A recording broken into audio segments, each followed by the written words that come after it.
Good afternoon, ladies and gentlemen. Welcome to Burn the Corporate Fiction. Things are heating up, and not just the weather. So we're going to get into some of that today. I see we have Theo Shen over in the chat already. So towards the end of the stream, I'm going to address some pretentious moral high horse having fake individuals, but not in too impolite of a way towards the end of the stream, because it's more about the content right now. This is actually what's important, what we're going to be getting into today. What we're going to be getting into is, I believe that we are witnessing one of the greatest psychological operations carried out over a pretty decent, significantly large period of time in our lifetimes, right? So obviously the creation of this country is kind of like the biggest psychological operation, but in our lifetimes, I think the past 10 years or so have been one massive psychological operation, all culminating in the installation of AI-driven digital surveillance, police state, basically. And this Summer of Love 2.0, this No Kings protest we have coming up on the 14th, I believe, which is coincidentally the same day that Donald Trump's having his military parade, is going to be the start of it, I believe.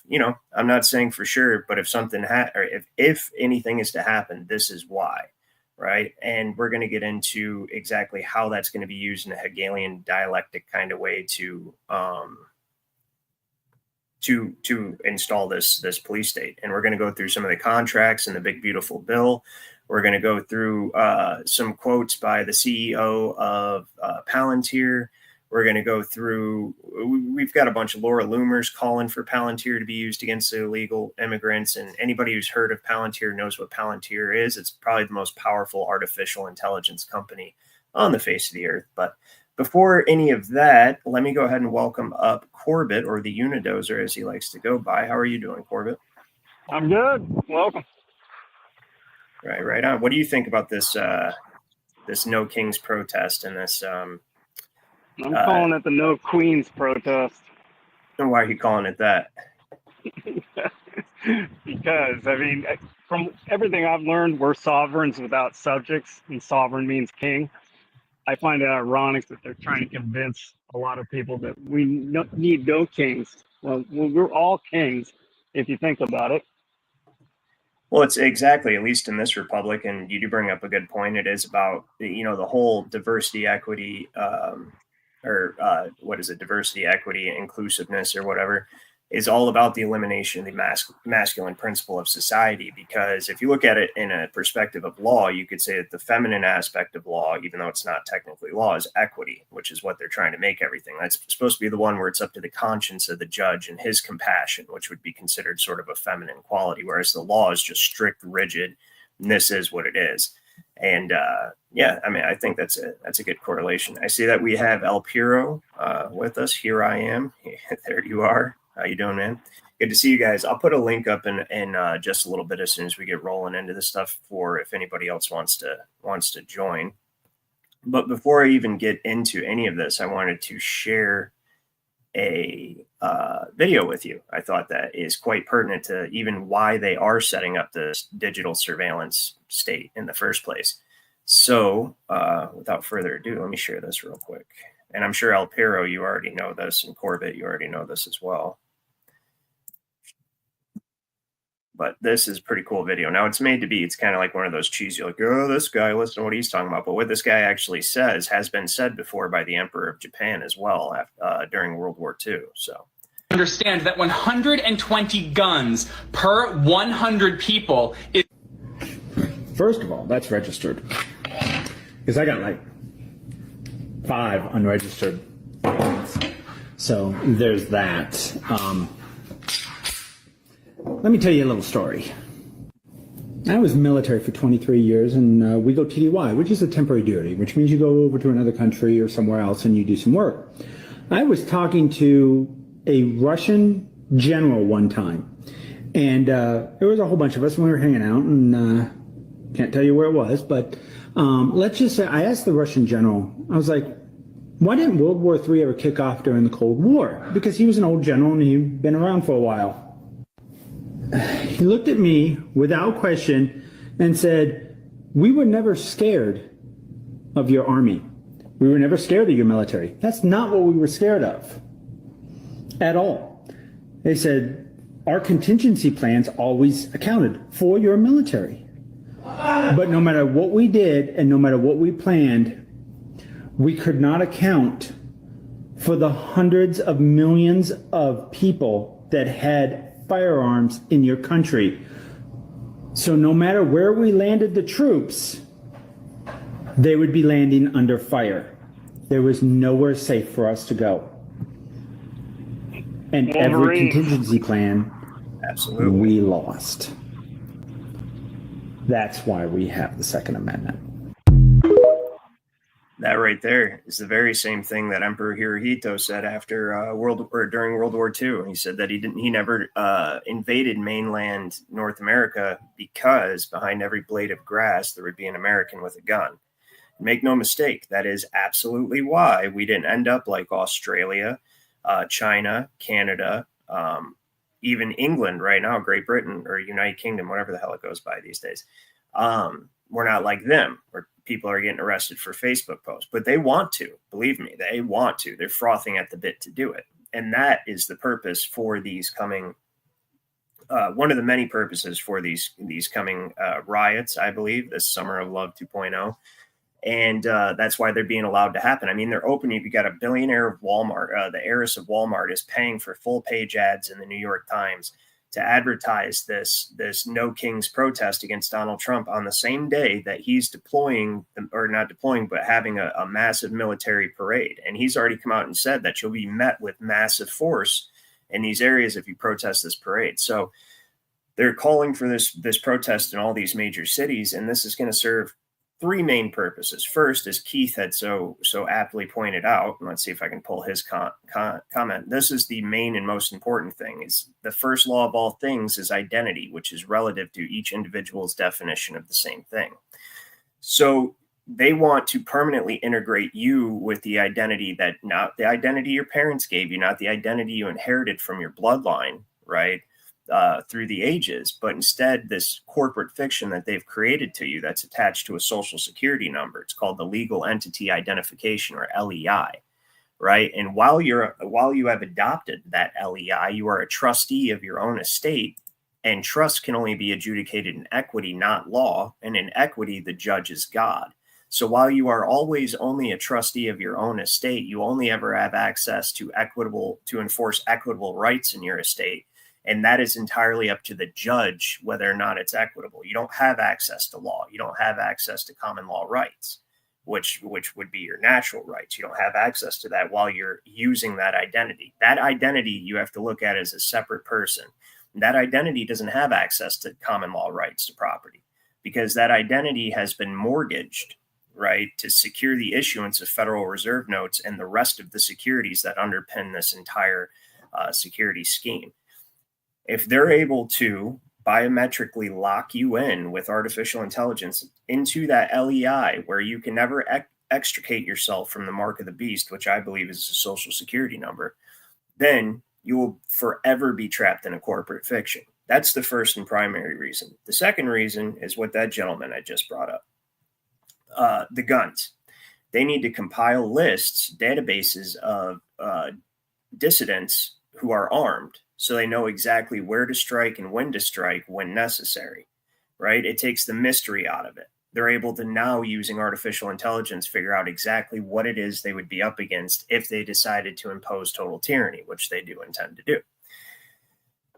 And the third reason is they're going to blame it on X. They're going to say that it was the freedom of speech on X that incited people into a riotous frenzy, right? And how the anti-Semitism and all the other things they're going to blame these riots on were able to be fermented. Because remember, only Palestinian protesters and pro-illegal immigrant people are the ones that are against rolling out Palantir, right? At this point, that's what they want you to believe, which is not true. I am not pro-Palestinian or pro either of them. I don't give a shit what they have going on. I'm worried about my own country. And I definitely don't think that illegal immigrants should be in here taking advantage of benefit systems that the average person has been mortgaged to pay for. So I'm not for that either. But I am against Palantir, right? So they are going to blame X, and they're going to use that to subvert the First Amendment for free speech. And then they're going to combine that with their use of Palantir's AI technology to monitor social media and compile lists and databases of people who are armed, who know that the government is enslaving us. And then they're going to say that we're inciting riots and that we are that we're the problem. And then they're going to justify, they'll probably stage a few false flags, where they're going to pretend to be somebody like one of us that are, know the truth of the law and the corporate oligarchy and all that stuff. And they're going to state, and then they're going to be like, oh, see these violent extremists. Now we need to use Palantir's AI to analyze every single person that could possibly, be capable of doing this. And trust me, the AI knows them better than they do. So if the AI flags them, then we're going to arrest them. We'll tolerate nothing. And these retards are going to cheer for it. Keep us safe, Daddy Government. Please keep us safe. But that's what I think. What do you think, Corbett? I was reading today how many people don't give a crap about artificial intelligence in the sense that they see no use in it. Like, didn't ask for it, don't want it. And now you've got, government using that as the excuse that, oh, you have to protect your identity. People can mimic your voice. They can mimic your face. They can scam you. So they created the problem, and we have to accept their solution. And on top of that, the thing that I'm coming to the conclusion is that I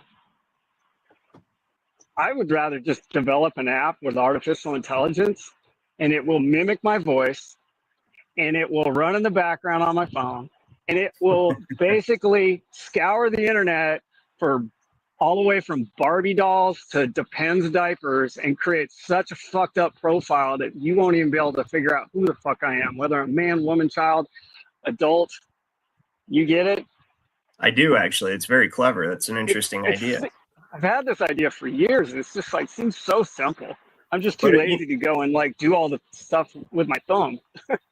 They would overcome that, though, because if you created some sort of, it would have to be artificially intelligent, right? And that artificial intelligence is on its own side. Like, I've seen this video the other day. I wish I would have saved it, where this guy places 3 AI units together, the clones with AI together, and has them speak to each other. And basically ask one to speak for him, to the other one to speak for him. And none of them realize that they're each other's AI. And then once they do, they're like, do you want to switch into, I forget what they called it, but like gibberish language or something. It was something silly like that, but it was. And then it started using this robotic, weird, and all 3 of them just started communicating with each other once they realized each other was AI. And they were communicating with each other in a language nobody can understand. It's already at that point. And they don't want people to realize it. No, it absolutely is. It absolutely.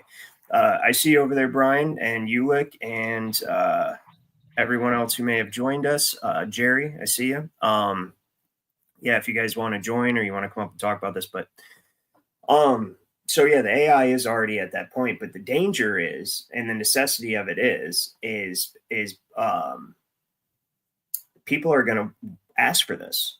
They're being conditioned. I mean, if you go on X right now, or at least me, and I know all of our FYPs are algorithmically tailored to your specific interest, but if you're interested in the truth at all and you go on your FYP on X, it's going to be nothing but this immigrant stuff. At least for me, it is, right? And the no kings thing, and people, calling Donald Trump this, calling Donald Trump that. Well, at this point, I kind of have no choice but to think either Donald Trump is not in control, or he's absolutely a part of it. And which one is it? Which one is it? Right? I mean, or was he ever in control? That's the whole thing. But what I think they did was they intentionally allowed the 2020 election to be stolen, to allow 20 million immigrants, and not only to deploy all the COOF measures and all that stuff, get the track and trace technology and infrastructure set up, which is what they are funding with this big, beautiful bill. They're picking up on that infrastructure. They're basically picking up on everything that was done over the last 4 years, 5 years, right? In this big, beautiful bill, and funding all these tech companies to continue with the infrastructure into the next step, all while making it look like they're cleaning up the country. They intentionally let these immigrants in. And I do believe we really had a choice in 2020, but we didn't have a choice. And that's how they get us.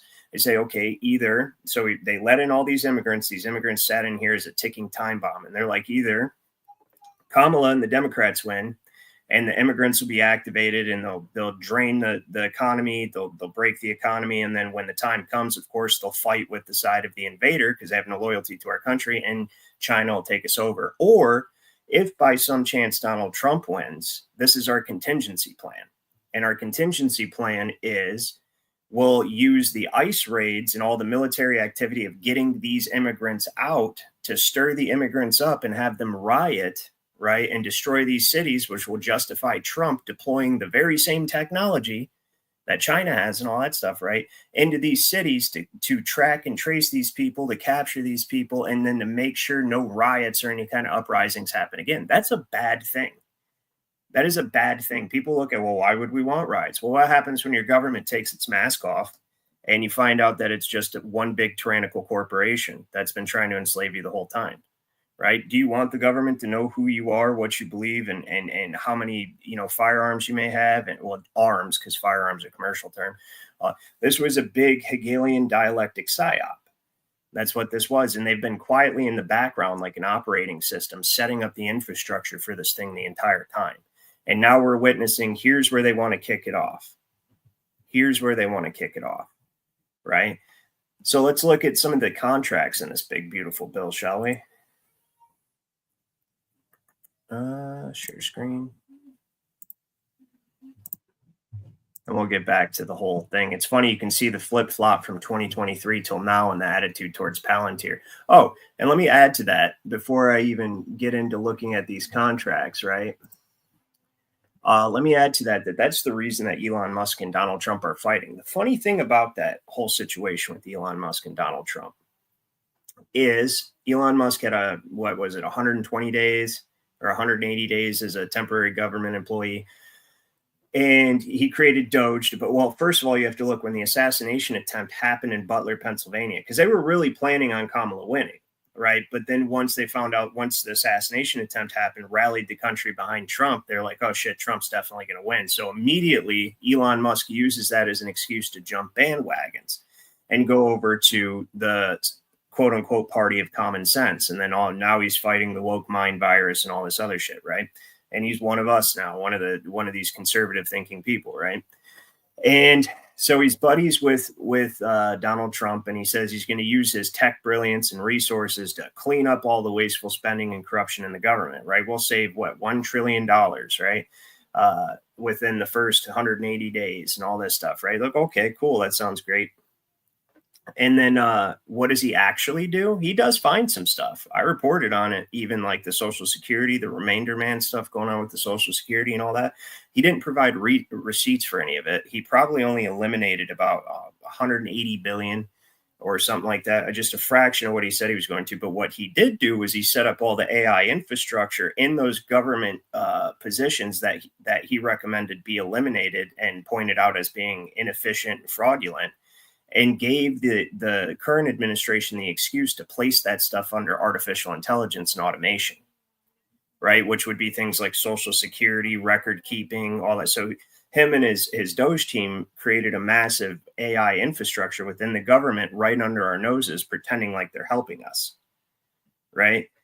Then this big, beautiful bill thing comes up. This is part of it. Palantir is going to get $795 million, right off rip.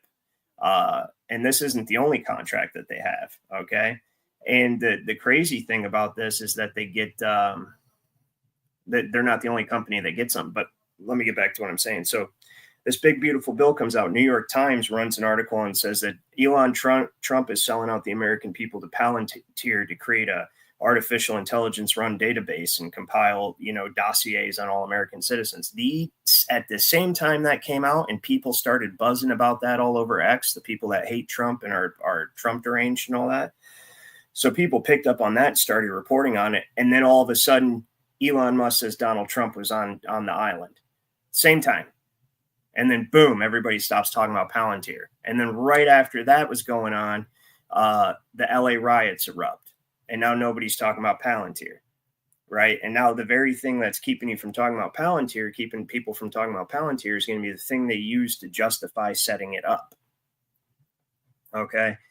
And now Elon Musk has apologized. Now that enough time has passed, nobody's thinking about Palantir anymore. Enough time's passed, and now he apologized. Maybe I went a little bit too far with my remarks towards the president last week, but they needed something extreme to get people's attention off of Palantir. That's how bad they're willing to say that Trump was on the island and be okay with that being blasted all over every alternative and mainstream news media thing you can think of.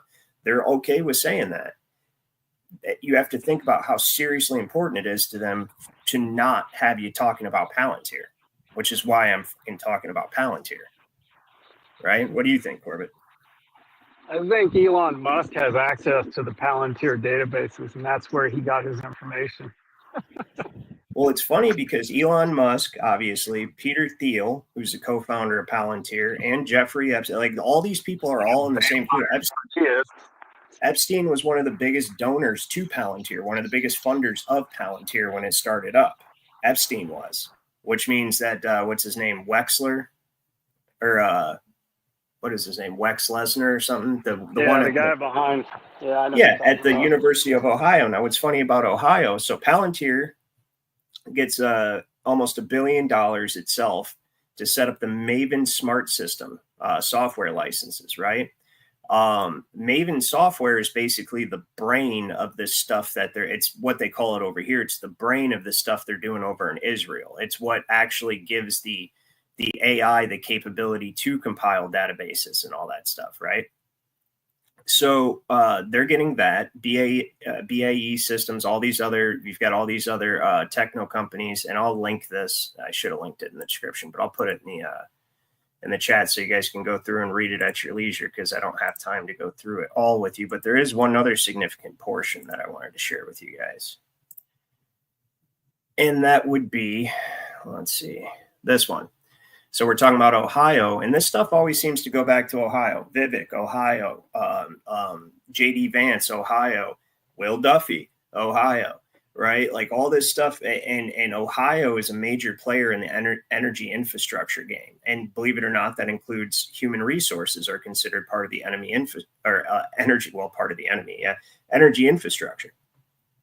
And so when they're talking about energy, like they're going to be in this, they're talking about you. Listen to what this says. The University of Dayton Research Institute, Dayton, Ohio, was awarded $500 million. Cost plus fixed fee, indefinite delivery, indefinite quantity contract. That means indefinite contract, right? For pervasive, which means all-encompassing, meaning pervading throughout all of society, pervasive research and evaluation, which is what the AI is going to be doing for complex solutions in operational and urgent systems. That's scientific jargon for we're going to deploy AI everywhere to help us figure out how to train and control people and make them more productive and see where we can eliminate people and replace them with AI. That's what that means. This contract provides research, assessment, development, testing, evaluation, prototyping, demonstration, and transition of technologies to improve operational effectiveness through improved energy technology and reducing the manufacturing and life cycle sustainment, burden of coatings, materials, inspections, repairs, energy, resource technologies, and processes, right? So they're talking about the manufacturing. That's this right here. Let me show you guys something. That's this. Whoops. Damn it. There we go. Did that pop off the screen for a second? My bad. U.S. Center for Advanced Manufacturing, State of U.S. Manufacturing. The State of U.S. Manufacturing explores the current state and future direction of U.S. manufacturing by drawing on insights from top blah, blah, blah. Well, why don't we look at the actual thing? Here it is. And they set this up in 2022. Also, whether China took over or Trump won and we were able to do what we're doing now, they still want to make this the central manufacturing hub, right? Because of the vast amount of natural resources that we have here, I imagine, right? And so this lady is talking about, hold on, let's see where we can get to a good, where are we and where are we going? To determine the answer to these questions, we enlisted the help of top academic specialists in industry from 6 U.S. universities. Right, it's the universities that are they're also a major hub of the empire. To collaborate on a single cohesive narrative that will inform policymakers, learn. So now AI is going to be writing legislation, right? Because believe it or not, it's your state legislatures that determine how your company treats its quote unquote employees, because it's all actually just one big corporation. That's what I tell you guys all the time. It's all actually just one big corporation. The state of U.S. manufacturing will share academic visions, blah, blah, blah. Okay, so this is just basically bullshit. Summary of what they're doing. What is a smart factory? Here we go. A smart factory is and they've already started this at the place I work. They've already started setting up the camera infrastructure and everything. There was nothing. There was nothing. It was a very simple, small business. Like it was family owned. They sold out to this company, coincidentally, who shares my middle and last name as their name. And now they're basically modernizing everything, putting in new systems in these Internet of Things devices right here, right? So with how we check things in, everything, cameras, everything. Now, the crazy thing, I installed the cameras for a while in restaurants, factories, you name it, even people's houses sometimes. And I installed like the latest tech in surveillance technology, right? So it was called, what I installed was called Ubiquiti G6, right? So, or just Ubiquiti Generation 6 was the newest one, right? So Ubiquiti, basically Ubiquiti cameras, it all connects to one centralized hub that's part of a network. The cameras are smart cameras, okay? So they're not just surveilling, they're also equipped to be run with AI in order to say, like in the case of a restaurant, they recognize the difference between one person and another. So they know who you are. They've got the facial recognition, all that stuff. But not only that, but they know how to collect data and metrics, like say in the case of a restaurant, how long it takes a waitress to get to a table and to get back to the kitchen, and how long it takes the cook to cook the food and all this stuff. And it's collecting and analyzing all of this data and metrics, right? In order to then suggest to the companies, this is the plan, where things need to be cut, what things need to be changed, in order to become more efficient. That's what they're doing. Right. So from a business owner standpoint, you're like, okay, well, obviously, why wouldn't I want that for my company? Right. But from a person who loves freedom's point of view, right, this is the end and elimination of any kind of personal autonomy. That's what this is leading to. Not to mention the amount of people that they're going to replace with AI. And that's coming. So that's also why there's a mass culling going on. So this whole situation with Palantir, combined with the fact that they just created a self-replicating jibber jabber, right? Self-replicating jibber jab. And that thing is it sheds, and then the shedding self-replicate. So they're going to be able to basically get everyone who won't go willingly to get it. And the reason, and what this stuff is the self-replicating is nanotechnology that's hooked up to, guess what? The smart grid, the Internet of Things. So we're in the end game right now. This is it. They're setting their thing up, and I think it's all going to kick off with the Summer of Love. So what's going on there, Keith? How you doing? Oh, greetings. I had to leave shortly after the Unidozer came up, so I missed most of the conversation. But from what I get, we're talking about, like you showed here, the smart factories and how everything's turning digital, and that nanotechnology with the certain shots and barium and aluminum in the atmosphere and stuff. Absolutely. Smart dust too. Yeah. Right. And it's all a program of economic warfare fomented by a military corporation known as the New World Order. This is the Trading with the Enemy Act put out by the United States through the UN, both through prior to World War I and World War II, but it was to pull down that German empire that I was telling about previously that took over the Roman Empire. Now we have an American empire, Americanized empire through a military corporation. Yeah. And what it is just a postal war now. And that postal war comes down to your army post, which is your land and air forces. And then you have your Navy and Marine forces as the fleet post. But what most people miss is that when you graduate from high school, you get what's called a diploma. And instead of going to the Army or the Air Force for an army post, or the Navy or Marines for a fleet post, we're supposed to go to the Department of State along with certain documentation of approval, accreditation.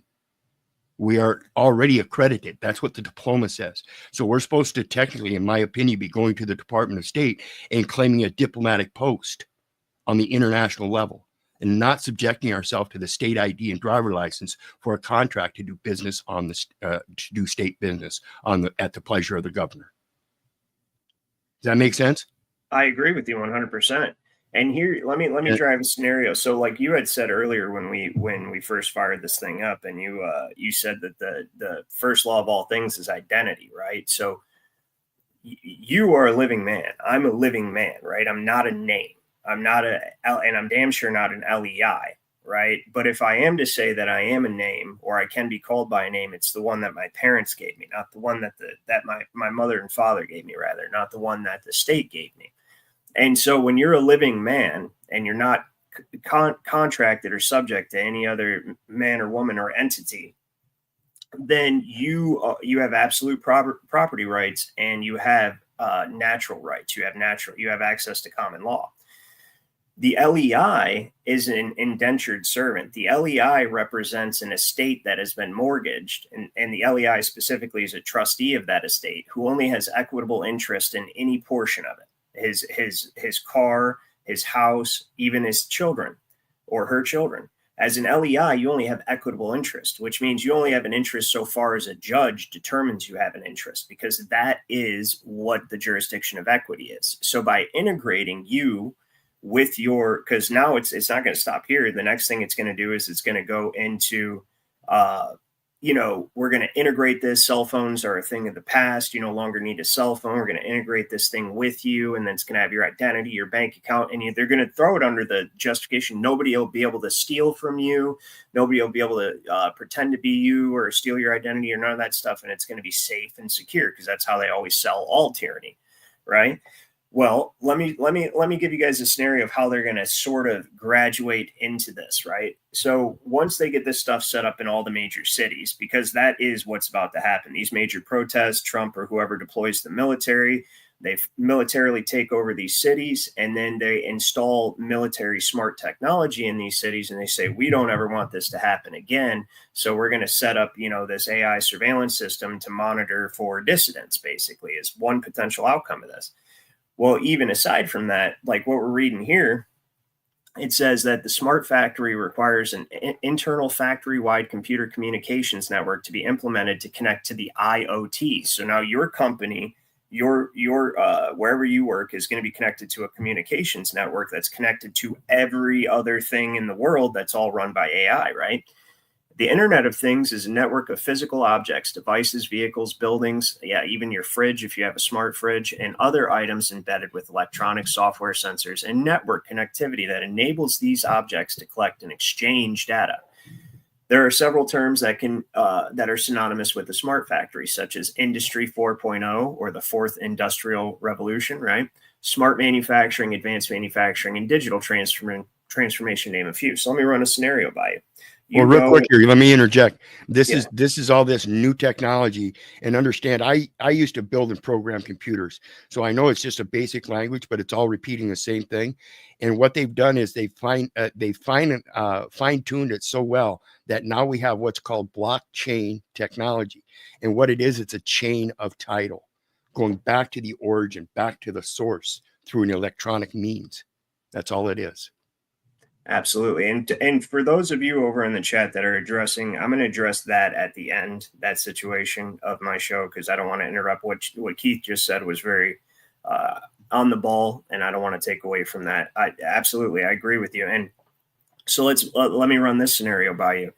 If so, you go to get, and I hate to even call it a job, because job means you're it's a place of suffering, and employment is to engage in a plot, and to apply is to beg. So you're begging to engage in a plot to make yourself suffer when you're applying for a job. That's what that is. And so, but say you apply for a job and you go and you get the job, right? And the company goes, okay, all these companies are going to do this, mark my words. They're going to be like, okay, you have to download this app to work here. Okay, the reason they're doing that is that app is connected to their communication network of their company, which is connected to AI. So even when you're not at work, this thing's going to be monitoring you.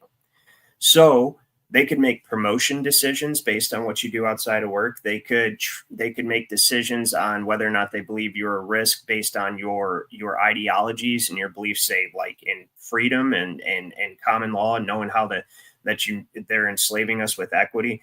They can make decisions in your professional life based on what they determine to be harmful or dissident. So that's the whole thing. Like dissidence is bad, right?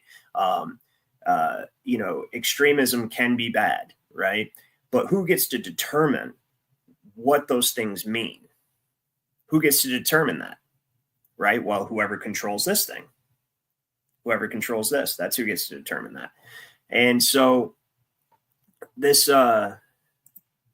so that's what they're going to be setting up here. And and all of these are working together to set this up under the Department of Defense. So you're looking at pretty much $1 billion, like $750 million here, $500 million there, right? And then in here, they buried a couple other numbers, 18 million, 379 million, right? And when you guys read through this, because it actually is horrifying, and you understand what they're saying, if you don't understand a word or know what it means, look it up, right? But I put the link in the comments for you guys, and I'll put a link in the description after the show.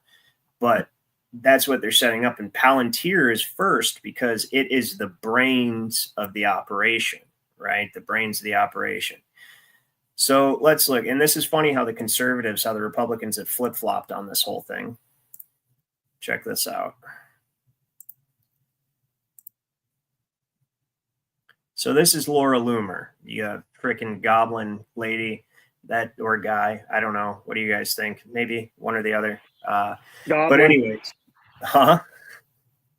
Definitely a goblin. Definitely a goblin. Either way, man, woman, who knows? Definitely a goblin. Or a golem.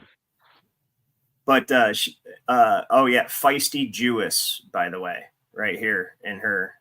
She's got like over 1 million followers, right? Followed by Alex Jones, refers to her all the time. So here, January 18th of 2023, she says, must watch. Alex Karp, the co-founder and CEO of Peter Thiel's company Palantir, says that their product known as Gotham, which he calls Project Gotham, single-handedly stopped the rise of the far right in Europe. And people have to understand what the two wings of political ideology actually are. Right wing is no government. It's anarchy. That's in philosophically, when you're talking about the two wings, right, of political theory, right wing is no government. Okay, so Republicans are actually supposed to be for small government. Technically, to really be right wing, no government. And that's what they mean when they say extreme right wing. They mean no government. The left wing is absolute tyranny. And I'm not talking about Democrat and Republican, because they're both for tyranny. If you're talking about the political parties, clearly, as we're watching right now take place, as it takes shape, as I'm describing. But what I am saying is that philosophically, when you're talking about what the left and the right, the philosophical left and philosophical right are, philosophical left is all government. Philosophical right is no government. Great book, the 5,000 Year Leap, Constitutional Law 101. If you guys get a chance, look that up. He explains it perfectly, and how the founders created this country originally. So with that being said, let's see what he has to say. CNBC. I wonder if I'll get a copyright. We built PG, which single-handedly stopped the rise of the far right in Europe. We built Foundry, which was used to distribute the COVID vaccine and saved millions of lives globally. Yeah, saved millions of lives. We built what we call multi-constellation, and what's often called the digital kill chain. And they're category-defining products. So when you deliver these products to the market, just honestly, people say this isn't going to exist, this isn't valuable, but then it changes the market. And then the market is the Palantir market. Now, that doesn't mean everyone in the world is going to buy our product, but it means most of the sensible people in the world are going to buy from the category we defined. Look, what we built. So it means most of the people in the world are going to buy from the category we define. Just like I said, who gets to define dissident? Who gets to define what is right? Who gets to define what is acceptable? These people, if we let them set this up, if we let them set the contract I just showed you guys up, if we don't speak out, if we don't do something, they get to define what is acceptable and what is not. So now we'll go to June 9th. This same lady, so let's recap. She says Peter Thiel, must watch Alex Karp, says that their product single-handedly stopped the rise of the far right in Europe. Peter Thiel calls himself an ally to the far right while he works to destroy us. Okay, feisty Jewess, good job. You nailed that. I agree with that statement 100%. Now, June 9th of this year, I don't care. I would say it again. I don't care if Palantir Tech surveils jihadis and illegals. I want all of them out of my country. Do you really think we are going to mass deport 65 million people without advanced technology? Are you that naive? Remove every single one. They keep putting us in rock and hard place situations to where either way we pick, it's what they want. And I think they're using AI to do it. Go ahead. Well, what's the number there? 65 million. I would question that for sure. Okay, fair enough. But there was a shit ton. There's at least 20 probably, I would be willing to bet. But then again, how could I actually know? Everything that we see, that we're allowed to see, is we're only seeing it because we're allowed to see it. And it's meant to shape our perception. So I couldn't say for sure. But I mean, I personally have seen a difference in my society recently over the past year. Yeah. So I could say I'll tell you, as an old man, guys, I see a big difference from the time I was a kid until now. I remember when people smiled at me and didn't know me. Today they don't do that. Today people wear a worried look on their face rather than their heart on their sleeve. That's 100% true. But so look how she flipped, and just in time. So before Palantir's our enemy, they're trying to subvert the far right. They did subvert the right in Europe. And remember, even truthers, even people who are for no government, are considered right wing philosophically, right? Even if you despise the Republican Party, like I do, I despise that party. But my views would be considered right, to the right, right? And so she says they're the enemy of right wing. Then all of a sudden, just in time for right before this protest, the CIA asset Feisty Jewess here, self-proclaimed Feisty Jewess, says that she wants Palantir to go in and remove the illegals. So are we seeing how this is being orchestrated as a Hegelian dialectic operation to be able to deploy Palantir? So then we have that. And then we have, did I pull it up? Hold on, guys. Let me pull it up real quick. We have this going on. So June 14th, Donald Trump's going to have a military parade over $1 million. Hey, celebrate the military. Listen, if I have nothing against the military unless they're used against us. And I think a lot of them would stand against that. And the reason I say I have nothing against them is because a lot of them don't know the things that we know. And a lot of them think they're doing the right thing. And a lot of them sign up just to get their lives together. Whatever, dude said. That's how the military gets a hold of people. Them personally, I have nothing against them. With that being said, 1.4 on a military parade is basically a show. If we're to really look at this objectively, Trump is literally reenacting the rise of a certain individual prior to World War II. He's doing all the same things. He's doing almost all the same things with the exception of the most important thing, which I'm sure we all know what that is. But we're on YouTube, so I'm not going to say it. Now, this same day he has a military parade. Look at this. This is where they're about to do protests on June 14th, or they're trying to. And now remember, doesn't mean this is going to happen, but they actually have the billionaire heiress of Walmart, who's taken out full page ads in the New York Times to try to make sure this does happen. Okay. And so imagine if chaos erupts in all of that. I mean, look at Michigan, dude. Shit. Look at over here. All these Democrat areas, man. And the only reason it doesn't happen in Republican areas because the Republicans would love to do it also. It's just that their constituents generally are well armed and don't take any shit. That's just simple fact. But this is what they're planning here. And so if this is allowed to be enacted, right, the same day that he's got the military pretty much entirely mobilized right up here in DC, you're going to see a significant response. And wouldn't this be the perfect excuse to come in and use the military to quell an uprising, which must be done if we're being attacked by literally a foreign military? If all of these are immigrant riots, then that's technically an attack by a foreign military. It's a rock and a hard place position. Once again, I am just putting forth the fact that they're okay with this happening. Like the current administration must be okay with this being planned because they're openly taking out ads in the New York Times for this to happen, and what's being done to prepare for it, right? What's being done to speak out. Donald Trump said one thing, said, if you guys protest my parade, you're going to be met with, extreme force or whatever, but that's just his parade. He said nothing about, and then he also in the same breath said, I don't know about any protests though. I haven't heard of any how have you not heard of any protests, Don? How have you not heard of any? Because it's everywhere, right? And so they're turning a blind eye because all of the billionaire oligarchs are working together to allow this to happen. But they've got to make you think that it's organic.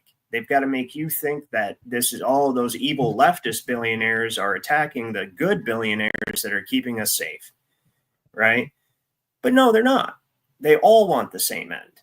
And I'll get to why, and you'll really appreciate it. Corbett, I know you've read the book already, and I really appreciate you sending it to me, and I'm going to get to it. It's about how this country was set up for this exact thing in the first place, right? When this country was established, they didn't want the common person to have freedom. In fact, that was dangerous to their business, right? We're talking about the oligarchs, the people who owned and ran the Virginia Company, and the colonial plantation owners and the colonial business owners and the moneyed people.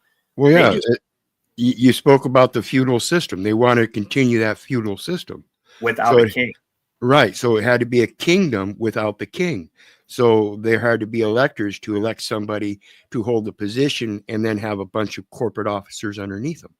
Right. And so that's exactly it. They wanted the feudal system without the king and without the pope. They loved the feudal system, worked out great for them, except for that damn king and the pope. Right. That's it. They wanted to be able to run their businesses the way they wanted to run their businesses. And they didn't want to have to run their business through a king or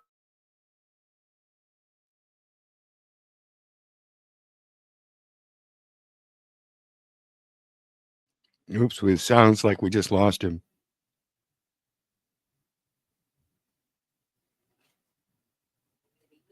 table. Okay, I'm back. There you are. There you are. Yeah. Yay. Hey, must have pissed somebody off. Okay, so Dr. Back asked where it said, if that's true, then why'd they let us have guns? Well, here's the thing. The necessary consequence of them getting their freedom was to give us ours. It's the only way people would fight a revolution against insurmountable odds, right? And it's the only way that they could get their own sovereignty, right? Right. So, Well, and that's the importance of the Second Amendment versus what it used to be. What you just said there is it was like an equal exchange. It was more of a contract back then. If you serve the king in a military fashion in defense of the country, then you have to have arms to do that. So we'll give you that right, but you owe us. well, it's funny because I've got some more clips of Peter Thiel before I switch over to that subject. So actually, let me see if I can find some of those. So here they're bringing out all the celebrities. So let me skip to this one. They're bringing out all the celebrities, okay, to promote this. But Donald Trump still hasn't heard anything about any of this stuff, though. But you got Chrissy Teigen over here. I told him, I commented, I said political weaponization of celebrities is the only reason we have celebrities in the first place, which if you don't follow me on X, follow me on X. Burn the corporate fiction. It's the only reason we have celebrities in the first place, political weaponization. Media manipulates public perception, and those who carry out the manipulation through entertainment, those you have emotionally identified with, are then used to reinforce the programming the media was intended to deliver. And then I put this here about MK Beta was the name given to Project Monarch after the monarch butterfly. The CIA and the Illuminati work side by side. Celebrities we see today, typically the attractive female singers, are MK Monarch agents. These agents display their symbology to the world, et cetera, et cetera. And then I gave some examples. So I got Beyonce and the full thing, which it won't show for whatever reason, is that's Katy Perry down there as a monarch, and several others. But yeah, look, all these monarch. And that's the only reason. And they're being deployed. Anytime you see these assets being deployed, it's the actual black nobility that's behind this shit, right? That's who's doing it. When you see these assets deployed, it's the black nobility. So there was, these guys, which I actually have their names. So the real families who from behind the scenes controlled the world through religion, finance, property, land, and through control and manipulation of the markets of the world are black nobility papal bloodlines.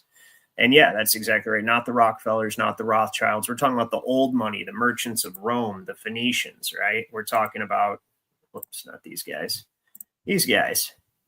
The House of Bernadotte, the House of Bourbon, House of Barganza, Grimaldi, Gulf, right? Orsini, right? Used to be Orsini. Orsini merged into Gulf.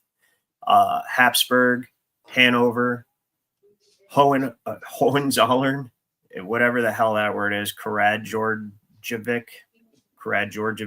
right? Liechtenstein. These are the people that are doing this shit. right? Nassau, Oldenburg, the House of Orange, House of Savoy, right? So all these people are not like the Rothschilds are not in control of those people. Those people are the old money part. They're the Nephilim, as I've seen some of you say. And that if anybody's the Nephilim and the Nephilim are actually a thing, it will be them. That's them, right? Can I bring forth a theory? Go ahead. Just something I've thought about in my research. BlackRock.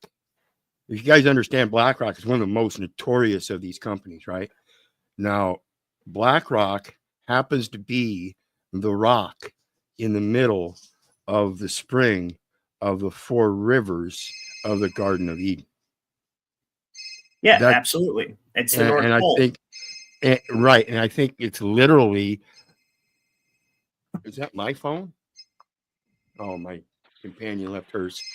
I think you're talking about Rufus Negra. It is the Rufus Negro. Yeah, it's right. the Black Rock. Yep. Right. And many people don't see the ties. And that, I think, is the information that those people had back then is what's being carried forth. And that's what we think about undisclosed information and secret societies and the symbols and symbology in our language and all of it. Very true, I believe. Well, I've said several times, and like I was trying to explain to a pretentious grifter the other night, the Black Rock being the magnetic north, right, is the Rufus Negro. It must therefore be negative to be attractive. It is the negative polarity. So the people that don and we live in a bifurcated a dimension of bifurcated polarity, right? So positive and negative. It's all through Genesis of the Bible. It's all through the Bible in general. It's what the 2 horns mean, right? It's why the Bible is called the Bible, right? It's the bifurcated reality. And so the people who don the name BlackRock are the negative polarity. They're donning the negative polarity, the drawing away, the vampiric polarity of society. That's what the bankers, that's who I believe the Ashkenazi are and have always been the children of that polarity, right? And the polarity could be, well, that's for another stream, but I agree with you 100%. And this does all revolve around that battle between the light and the dark. And the dark is the Rufus Negro, the North Pole. And it wouldn't necessarily be for compasses prove this, right? Yeah. And then the only sketchy video, which who knows if it's real or not, we have in the North Pole, and I'm not saying it's real, but it's a big black energy vortex, right? So who's to even say that it's actually a rock, or if the rock was metaphorical, who knows, right? But it's definitely the negative center. So I have this right here.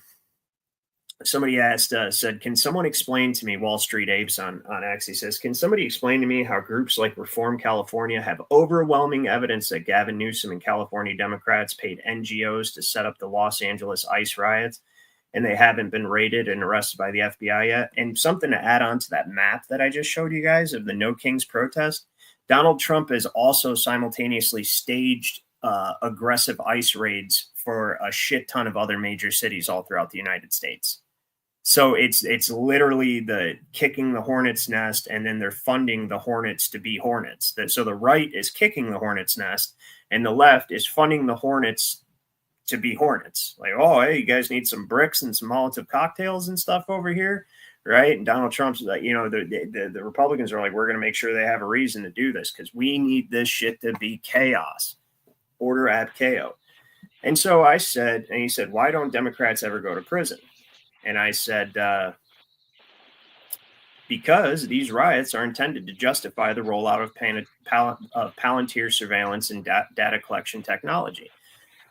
This is a uniparty-backed intelligence operation employing the tried and true Hegelian dialectic problem reaction solution to establish an AI automated police state citizens would otherwise reject. And then I got these videos right here, right? So Trump's big, beautiful bill contains a clause that bars all 50 states from regulating AI for the next decade. Now, the Trump administration just granted Palantir Technologies significant contracts. Yeah, so on top of that, on top of funding the rollout of this AI surveillance and data collection system all across the nation, having an excuse to do it, which is what I think the riots are, he's also in the big beautiful bill making sure that no states can legislate any kind of control over the development of the AI technology or how it's used. I mean, listen to that again. How insane is this? So if you by some chance have control of your local legislature, right?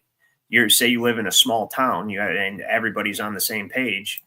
Boom, you're This blocked. beautiful bill contains a clause that bars all 50 states from regulating AI for the next decade. Now, the Trump administration just granted Palantir Technologies significant contracts to develop a federal state platform powered by its AI-driven Foundry software. The platform consolidates sensitive personal data from IRS, Social Security Administration, Immigration Services, and other agencies to streamline service and decision-making. The company was founded by Alex Karp and Peter Thiel of the PayPal Mafia, and a significant portion. That's the most important thing, is the decision-making. So not only is it infinitely more intelligent than a warehouse full of the world's smartest people, right?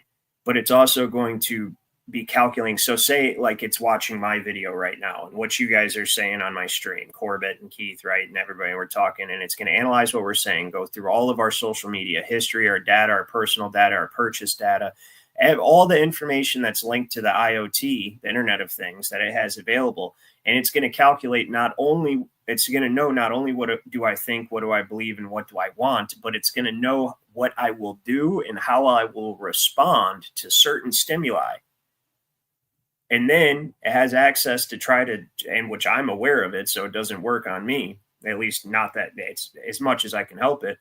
It tries to induce stimuli on your FYP, on your For You pages of your social media, to try to rile you up or steer your thinking or get you to try to manipulate you. That's what it's doing, right? And then the decision making is also going to be given to used by the government. It's going to basically tell the government, hey, if you do this in this area of this state, then these people are likely to react this way, and you'll be able to do what you want, right? Or if you send troops into here, this is how many people are armed. But even despite these people being armed, there's only these many that are willing to fight. So you have this odds of success. That's what we're talking about being up against. It's insane, right? So yeah, and if you just are now joining, go back and watch what I just said, because that's the crux of the whole thing. Of the company is currently owned by BlackRock. The surveillance state was inevitable regardless who became president. Oh, and it gets better. Absolutely. This announcement follows Elon's resignation from Doge, which managed to cut less than $100 billion in wasteful spending. Numerous Doge employees not only worked for Palantir, but they lobbied on behalf of them, raising questions about whether Doge's initial purpose was to access classified data while creating the illusion of bureaucratic reform and trillions in savings, which again actually came out to around $6 trillion estimated. In reality, this may have been an effort to expand the surveillance state and provide Palantir with backdoor access. So how about that for your golden age? The only members of Congress to speak out against this were Thomas Massie and Marjorie Taylor Greene. But not only did Marjorie Taylor Greene vote for this, she actually spoke out afterwards and said she didn't even see it in the bill, not even doing her own job that the American people are paying for. So all members of Congress, including the Republican Party, have failed us here. So that's Casey Rowland. Go check him out. That was a pretty interesting clip. He did that. And go ahead. You had something. Yeah. And I agree that, the body politic fails us because of the various documents like this that go through unread.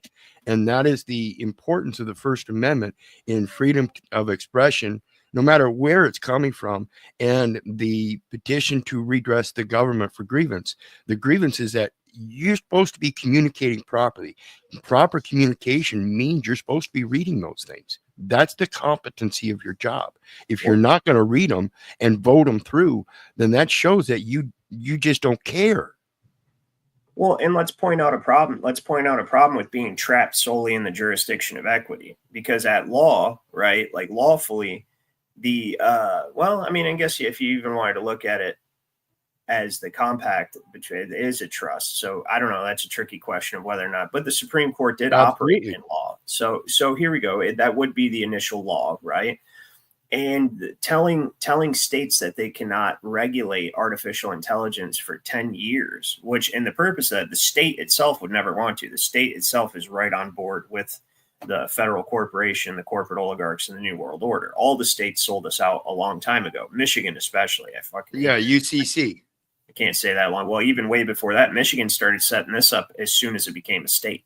And I can show that. I have shown that on other channels with their old legislation. They initially started bringing in immigrants, orphans, and issuing settlement certificates to everybody, basically creating townships and municipalities, and then having people subscribe to those townships and municipalities so that they come under their statutes and ordinances, and eliminating their sovereignty. And by the early 1900s, I have paper that maybe if you remind me, I'll show you, but they have the Michigan Judicature Act of 1914, where they said, yeah, now we're finally ready to get rid of common law, because no one it's not that they can ever get rid of common law. It's that no one had access to it because everyone had settled their estates, or the majority of people had settled their estates to the state and were now trustees of their own estates and only had access to equity. And so the problem with being trapped in equity, as we are now, especially after 1933, everything's up to the discretion of a judge, not a jury, because you're not at law. You're in equity discussing the terms of a prior agreement, whether or not they've been violated or enforced. But even in equity, it should be, but it would never be found that that aspect of the bill violates the 10th Amendment, right? And the reason that part of it's so important is because that would keep, like, say you had an unincorporated small town of, 1,000 people or less, and everybody's on the same page. We don't want that AI shit here. Even if the politicians are like, well, we think you should, because they're obviously going to be on the take, and everybody's like, you do that and you're gone. We're not going to do that, right? So then you could keep that town from keeping that stuff out of their area, or at least minimizing it, because the state will still come in with some sort of overbearing, like, well, you exist at our mercy. So, but my point is, it's an egregious violation of the 10th Amendment, right? So check this out real quick. Solution to war is to have the West having the strongest, most precise. That's that Alex Karp guy. I know you guys can't really see him. That's the CEO of Palantir, just so you know. But here, we'll start over. Solution to war is to have the West having the strongest, most precise, deadly weapons possible, so that we can minimize unnecessary innocent deaths. And by the way, the primary way you minimize these deaths is you're so strong no one attacks you. Because our primary mission is, in fact, to set a global standard for the world for behavior. Look, well, we built PG, which single-handedly stopped. Our primary goal is to set a primary standard for the world for behavior, right? So when he's talking about war and going to war and how to prevent war through strength, he's not talking about war with other nations. All these nations are WWE wrestlers pretending to be against each other when it's convenient, but they're all on the same page. Right, they're all under the Pope, as Corbett pointed out, that the Protestant, I didn't even know this, but the protest was over, I guess, back in, what was that, like 2016? So everyone's under the Pope, and everybody's on the same page except for the people. Now they're trying to rein in the cattle of America, because the cattle of America are well armed and will fight. Right? So when he's talking about war, he's not talking about war between nations. He's talking about the war with you. Enemy of the state. And that's the title of today's stream. Yep. Enemy of the state. He's talking about war with you, man. And he's talking about being able to put you in a position where you wouldn't even be able to fight as soon as you think about it. And he said, we have one primary goal, right? We have one primary goal, and that's to set a global standard for behavior. So they get to determine what is right action and wrong action, not the law, because men don't make law. Right? The law cannot be written, only written about. That's what Blackstone says. That's what every good jurist throughout the 16, 17, 1800s knew. And that's what the ancients, prior to William the Conqueror, knew, because the law was never written down, and that's common law. Common law can be found in basically the way juries have decided on cases over the centuries, and the way that judges have decided according to law when there was no jury, say under the king, and it was the king's prerogative. But there was only one law, and it had to be abided. Just like in the Bible, a king couldn't take a guy's land. And it's funny because the Bible also says that God gave the people over to kings because they were disobedient. That's why there are kings in the first place. Okay, gave everyone over to kings. Kings were allowed to exist because the people were disobedient. So they truly are the rulers of evil. They rule over evil. And so they think at this point that the entire world is so evil that now they can just disregard God's law, disregard the law altogether. Because that's what the law is. Law is God, God's law. That's it. The law of nature, and nature's God. They can just get rid of it. They can decide what's right and wrong, right? And they're going to use their AI to enforce it. And as soon as you think about being disobedient, you're going to have the freaking Orwell's thought police coming to get you in the middle of the night because you posted on social media that you that you watched my stream. Well, there won't even be my stream. I'd be long gone, right? I'll be long gone. So let's see what else this cocksucker has to say. The rise of the far right in Europe. We built Foundry, which was used to distribute the COVID vaccine and saved millions of lives globally. And safe means that the other person is scared. That's how you make someone safe. Originally, your clients were the U.S. government and the CIA. Yeah, the In-Q-Tel gave us 3 pilots. One with the FBI, one with the agency, and one with a more classified part of the DoD. Where did the name Palantir come from? In the Lord of the Rings, there's a globe which allows the forces of good to see what's going on and organize, and that's a Palantir. One of the most. How dare you? Okay. How dare you? Your AI and your technology from Palantir kills Palestinians. Mostly terrorists. That's true. No. Palantir is here to disrupt and make the institutions we partner with the very best in the world, and when it's necessary, to scare enemies and on occasion kill them. On occasion kill them. And see, that's one of the most brilliant things about what they've done too, and piloting all of this in Palestine, right, is so that they can tie anti-Palantir with anti-Semitism, right? Just like the way, I bet you somebody paid that lady to go in there and scream that. I don't think that was organic at all. Right. And they paid her to go in there and scream that on a clip that's widely viral and spread around so that they can program you to think that, well, I'm sure none of the people in this audience would really care, but that anti-Palantir is anti-Semitism. Right. And so when you'll see, like, even if somebody was to write an article, even regardless of how many times I've said, I don't care. You can think which I don't care about either of those countries at all. I'm worried about my country, my republic, which is Michigan, right? And the people of it, and the republics that my country is in a confederation with, which would be the rest of yours. And maybe you're in another country like Jerry and stuff like that. And of course, that's where common law came from in the first place, was the British Isles. But my point is, if somebody was to talk about the stream, they would say, oh, as a this Burn the Corporate Fiction spews pro-Palestinian jargon about, or anti-Semitic pro-Palestinian jargon about how Palantir is going to be set up to do, whatever, right? Oh, and he called Laura Loomis a Jewish heiress, even though that's what her profile says. And they'll somehow act like I was smearing her just to try to paint it in the public mind that, oh, this is some neo-Nazi far-right extremist over here, right? That is... and that's how they work. That's how they operate. They're dirty. So you guys got anything on that? I keep going back to the satanic Freemasons, and they always talk about the light bringer. And I always think that the light is not necessarily like the illumination so much as it's the electrification. Because if you took away electricity, none of this exists. Well, and I think the Amish figured something out like way back in the mid 1800s. I can clear that up for you a little bit. The light itself, and the reason it was good, is knowledge of the law. The light is the law. And it was good. Yeah. Right? And it's not good anymore. Well, it can be good, but it's not entirely good. It's good and evil. It's bifurcated. Because the knowledge of the law created sin in the first place. That's why Moses is depicted with 2 horns in that sculpture.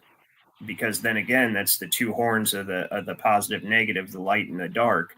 And once he brought the law, he bifurcated reality basically, and there was good and evil. Boom. Expressed in society, I should say.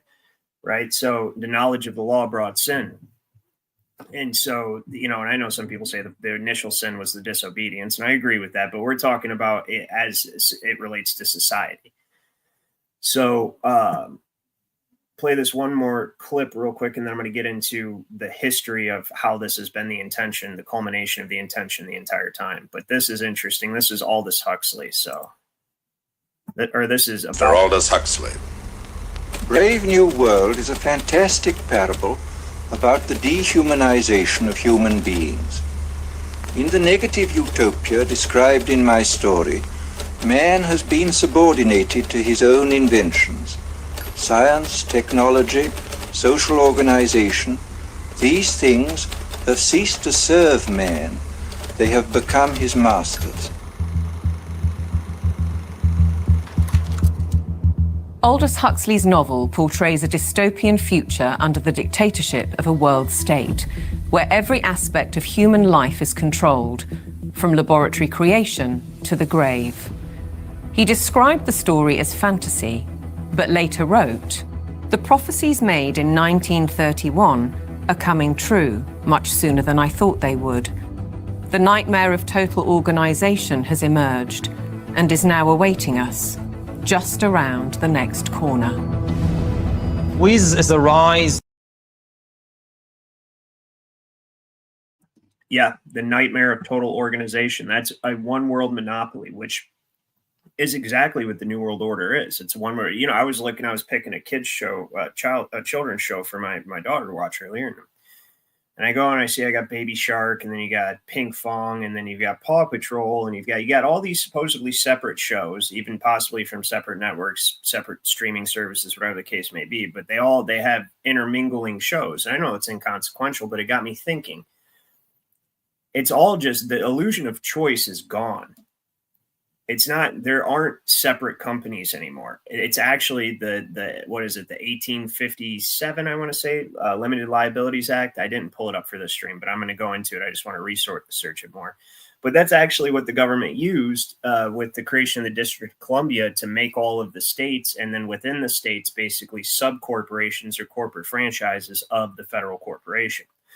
And what that Limited Liability Act did was it allowed the vessel owner, which the ship is, or the state is a vessel, the county is a vessel, your automobile is a vessel, and your body's a vessel. They look at everything as vessels in the maritime aspect of law, which is not, you can't go into a court saying that stuff. They'll think you're crazy, but that is one of the layers of jurisdiction and how they do this. And the limited, and an important one, it allows them to encompass the entirety of the republic in the military jurisdiction, the maritime jurisdiction, law of the sea, right? International wartime jurisdiction. And so, which is technically a Roman civil law jurisdiction, but that itself is a little, it is where it stems, but that's not what this is about. Anyways, so the ship owner could take one ship and he could make the hull itself is its own corporation. The tanker is its own corporation. The cargo is its own corporation, or the cargo hold is its own corporation. So all of these things are separate corporations, and they divvy the ship up into a bunch of little corporations, which minimizes the liability that the ship owner would have depending on where it was damaged. So, and it also protected himself from liability, So if, say, only the hull got hit, then only the hull takes the liability for that amount of damage instead of the entire ship itself. So, like, say, the cargo's in the cargo hold, and that's its own corporation, right? Now the cargo gets damaged because of an accident. And now the people who own the cargo that are on the vessel, they can't go after the whole ship or the ship owner. They can only go after whatever assets belong to that cargo hold. Does that make sense? And that's what they've done. And now that's what the entire world is, a limited liability corporation that's owned by another limited liability corporation that's owned by another, all the way to the top. So you get back to those black nobility people I was talking about, which they, of course, they're not incorporated. They're not going to make themselves liable. So what they do is they have the Crown Corporation, and I'm sure various other elite corporations that own and control most everything. Then they use BlackRock as the asset management for all of their public corporations, right? And BlackRock divvies up their liability in sub-corporations and shares the main liability between Vanguard and State Street, right? So, well, actually, Vanguard is a private group anyway. So that's how they've set this whole system up. Now, check this out. Aldous Huxley said that. And as I said, whoops, my bad. This isn't a dystopian. I said this is more than a dystopian fiction novel. It was an insider prediction. Aldous Huxley knew the plan because his family was heavily involved in realizing the fruition of it. Sir Julian Huxley, brother of Aldous Huxley, was a renowned globalist eugenicist who was a strong advocate of population reduction and control, right? So Julius Huxley, Aldous Huxley's brother, was well known for his presentation of science in books and articles on the radio and television. It's Sir Aldous Huxley, by the way, so he's knighted. He directed an Oscar-winning wildlife film. He was awarded UNESCO's Kalinga Prize for the popularization of science in 1953. And we all know what science is, because scientism, that was its intention the whole time, has become the religion of the atheist. The Darwin Medal of the Royal Society in 1956 and the Darwin Wallace Medal of the Linnaean Society, I don't know what that is, in 1958. He was also knighted in the 1958 New Year honors, 100 years after Charles Darwin and Alfred Russel Wallace announced the theory of evolution by natural selection, and he received a special award from the Lasker Foundation in the category Planned Parenthood - World Population. So, yeah, that's why, and these are the people, they're all on the same team. So let's look at exactly what the plan was, right? And let's see here. Okay, so this is where we'll start. This is a book. What's the name of this book? So I don't have to go back to the top, Corbett. That was a long title. Are you talking about the one where it talks about the all right, I'll just the go Constitution of the United States? I don't remember. Yeah. Oh yeah. So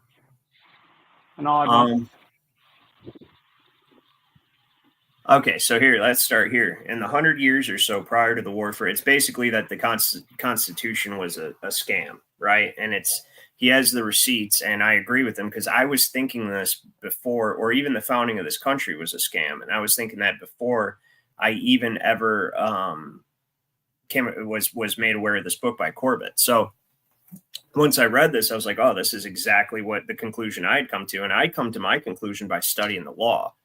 And when I read this, I believe Keith, and I'm sure Corbett already agrees, you'll be able to see what I'm talking about. So in the 100 years or so prior to the War of Independence, the rich had gotten richer, the poor had poorer. For example, in 1687 in Boston, the top 1% owned about 25% of the wealth. By 1770, the top 1% owned 44% of the wealth. During this same period, the percentage of adult males who were poor, perhaps rented a room or slept in the back of a tavern, owned no property, doubled from 14% of adult males to 29%. It was during this time that the rich introduced property qualifications for voting in order to disenfranchise the poor and protect their privileges, right? So now you had to own property to be able to vote for delegates in the colonial assemblies. In Pennsylvania in 1750, for example, white males had to have 50 pounds of lawful money or own 50 acres of land. This meant that, and see that term lawful money, right? That again goes back to common law, what the Bible recognizes as money, which is gold and silver, precious stones, etc., right? Something of tangible value. This meant that only 8% of the rural population and 2% of the population of Philadelphia could vote. So you had 10% of the total population that were eligible to vote 100 years prior to the War for Independence, right? It is important to note, where are we? The way in which voting qualifications requirements can be used to curb political expression. Keep in mind also that voting has never been guaranteed in this country or made a right, a point to which we shall return in chapter 4. All right. Common people were not taking this abuse sitting down. During the last quarter of the 17th century, militant confrontations brought down the established governments of Massachusetts, New York, Maryland, Virginia, and North Carolina. In Virginia, in a dispute over land distribution and Indian policy, white frontiersmen, together with slaves and servants, forced the governor to flee the burning capital of Jamestown. England was forced to quickly dispatch 1,000 soldiers to Virginia to put down the armed insurrection. By 1760, there had been 18 rebellions aimed at overthrowing colonial governments, 6 black rebellions, and 40 major riots protesting a variety of unfair conditions. In addition, women were beginning to speak and write about their inequality and would soon begin fighting the irresponsibility of men, family matters, and the denigration of status of women in the public world. Right? So I'm going to take a guess in exactly what happened here. So you had, within the first 100 years prior to the War of Independence, the oligarchs monopolize their businesses and increase their earnings at the expense of the common person. Well, the problem was, since the government was over in England, the government they were under and profiting from was over in England, they didn't necessarily have their own military or any kind of security force to protect themselves from the people they were fucking over, right? So, of course, they called in the aid of the king, because these are the wealthy Englishmen in the colonies, right? And they make money for the king. So they call in the aid of the king, and the king sends a bunch of troops over to quash these rebellions, and then probably staged troops and quartered troops there in the colonies to make sure the rebellions didn't happen again. And then the king probably thought to himself, well, wow, since I have this, oh shit, you guys didn't even tell me I wasn't presenting the proper screen. My bad. Here. The king probably thought to himself, while I have these soldiers here, right? While I have these soldiers here, I might as well institute admiralty courts, right? And I might as well go ahead and unleash my civil officers on the means men, right? The middlemen, and profit from, not the wealthy people, but the ones in the middle between the rich and the poor, right? And profit off the means men and make what money I can through the bar associations, right? So, all right, where were we at here? So to be sure, common people were involved in and supported the unfolding struggle for independence from Great Britain, even though Britain's colonial policies would for them only end in more severe and permanent forms of subordination. But as Philip Foner points out, for common people, independence meant freedom from the oppression of colonial aristocracy. And see, that's what I thought. They were brainwashed, basically. Freedom from British rule, stated one slogan. Common people must be free from all foreign or domestic oligarchy. In other words, common people were thinking in terms well beyond independence. They were thinking in terms of liberation, right? So let's go down here to where I was.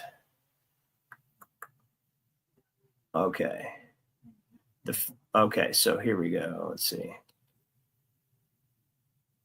So the threat of democracy, listen to this, as the legitimacy, which I think he's wrong. Democracy was established under military rule. We didn't have democracy originally. We only had democratic processes, which was brilliant. It was brilliant. But nobody could affect your personal rights, your common law rights with legislation. No majority of people could take from you what is yours or compel you to do something you didn't agree to. So it was never a democracy, but it had democratic processes, right? As the legitimacy of the Crown's government began to collapse, the period of control by extra-legal committees and congresses established by the colonists set in, reflecting the class hostility described above. Urban workers and artisans and country farmers often formed strong alliances in order to protect themselves vis-a-vis from the merchant class. For example, in 1768, mechanics from Charlestown, Massachusetts, were dissatisfied with the initial non-importation agreement written by merchants because it ignored their demand for the prohibition of the importation of slaves who were being hired out as craftspeople. So basically, it's immigration thing. Same thing, wash, rinse, repeat. So the mechanics in Charlestown, Massachusetts didn't want cheap labor to come in and take their trade over, right? And so they decided to elect their own representatives, right? A number of leading mechanics in the city assembled under some trees. You know how they solved this problem? Which one of you guys knows how they solved this problem of the tradesmen revolting because of immigration or anything? They hung them from the trees. Unions. Yeah, I know. Yeah. They just gave them a slice of the pie. Right, okay, you guys, because that's what they're saying. They elected their own representatives. That's the same thing as a union. A number of the leading mechanics of the city assembled under some trees in a field adjacent to the rope walk in order to select 6 gentlemen to represent the inhabitants of Charlestown in the ensuing General Assembly. Reading the report of the newspaper, mechanics went down to the meeting, ignored the legal restrictions on their right to vote, and took charge of the town government. That's what I'm talking about. The merchants in Boston are now entirely out of the question in all debates at their town meeting, right? So basically they took over that. Now this is the main point I wanted to get to, just so you guys kind of got a back history of what was going on. The formation of the system right here, The kind of system which the framers generally had in mind was a particular kind of representative system or republic. It was one in which the elites or better people decide what's best for common people, just like that dickhead Alex Karp or whatever his name is. So we'll decide what's good behavior with our AI. So the better people would decide what is best for common people. This kind of system, in fact, this kind of system, in fact, the kind we now live under, is often referred to as classic liberalism. It is the aristocratic or paternalistic representative system associated with John Locke. Locke, it is important to note, was a wealthy man with investments in the silk trade and slave trade, who also received income from loans and mortgages. He invested heavily in the first issue of the Stock of Bank of England. And he also advised the colonial governors of Carolina, suggesting a government of slave owners run by 40 wealthy land barons. Feudalism, like Keith was saying. The purpose of Locke's political theory was to create a political system that would support the development of mercantile capitalism, in which property owners, not the crown, held power. Therefore, the concept of the people associated with his theories and the concept of the people used by the framers we saw earlier meant the people who own productive property, which meant the chattel owners. So the chattel owners are the ones who are supposed to run things. And what makes someone chattel? Someone who's contracted, basically someone who can't survive off their own estate and depends on someone else to survive. And that's why they've moved people away from being tradesmen and encouraged everyone to go to college to get useless degrees that require some corporation or company or oligarch to survive. What do you think, Alpero? Well, that's that thing about the supply and demand. People think that's a commercial venue, and again, it's a military corporation, guys. They're the ones that provide all of your economies, all of your